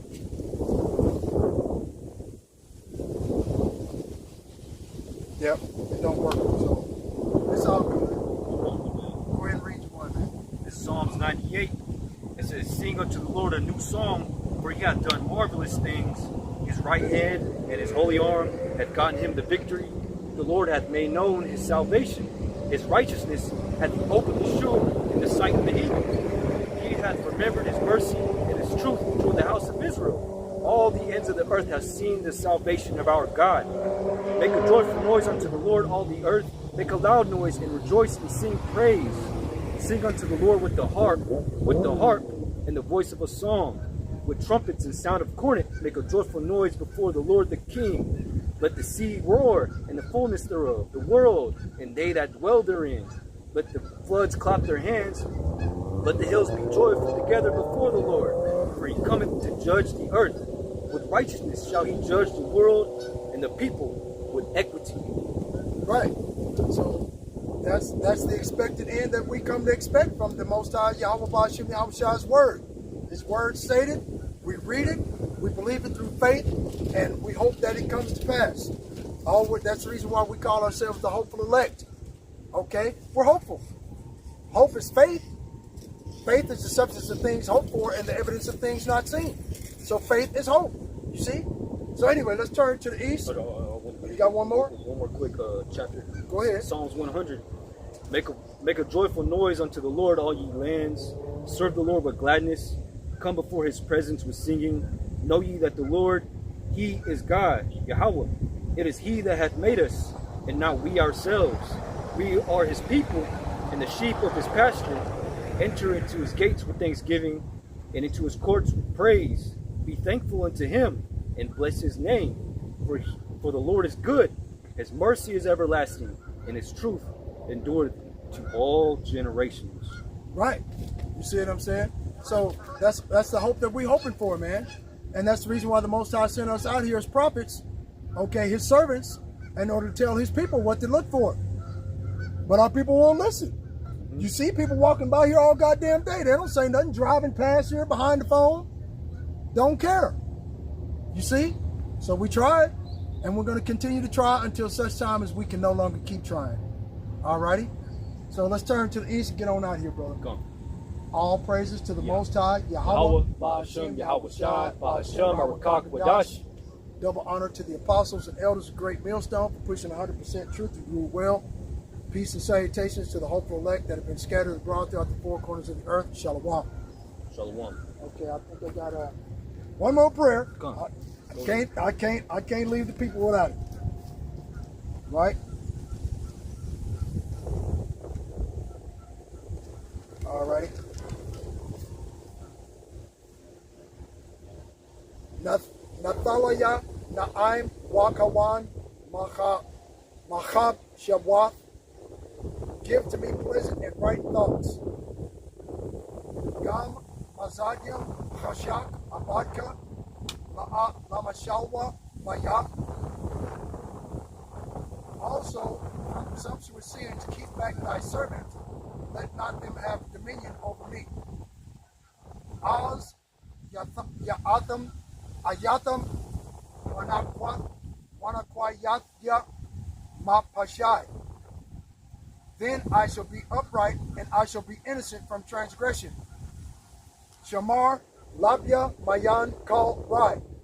Guard my mind from all evil. Shera Ipium Isaiah Lazakarka Kal Ba'ith. Aman.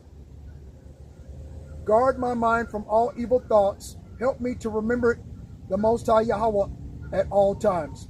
So be it. Shalom. Shalom. Okay. yeah, man, I try to do what I can, you know. But these people, man, they just hard headed. Look, see?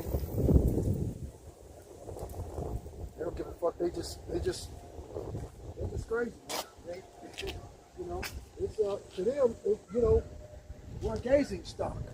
Like I said in was that 1 Corinthians,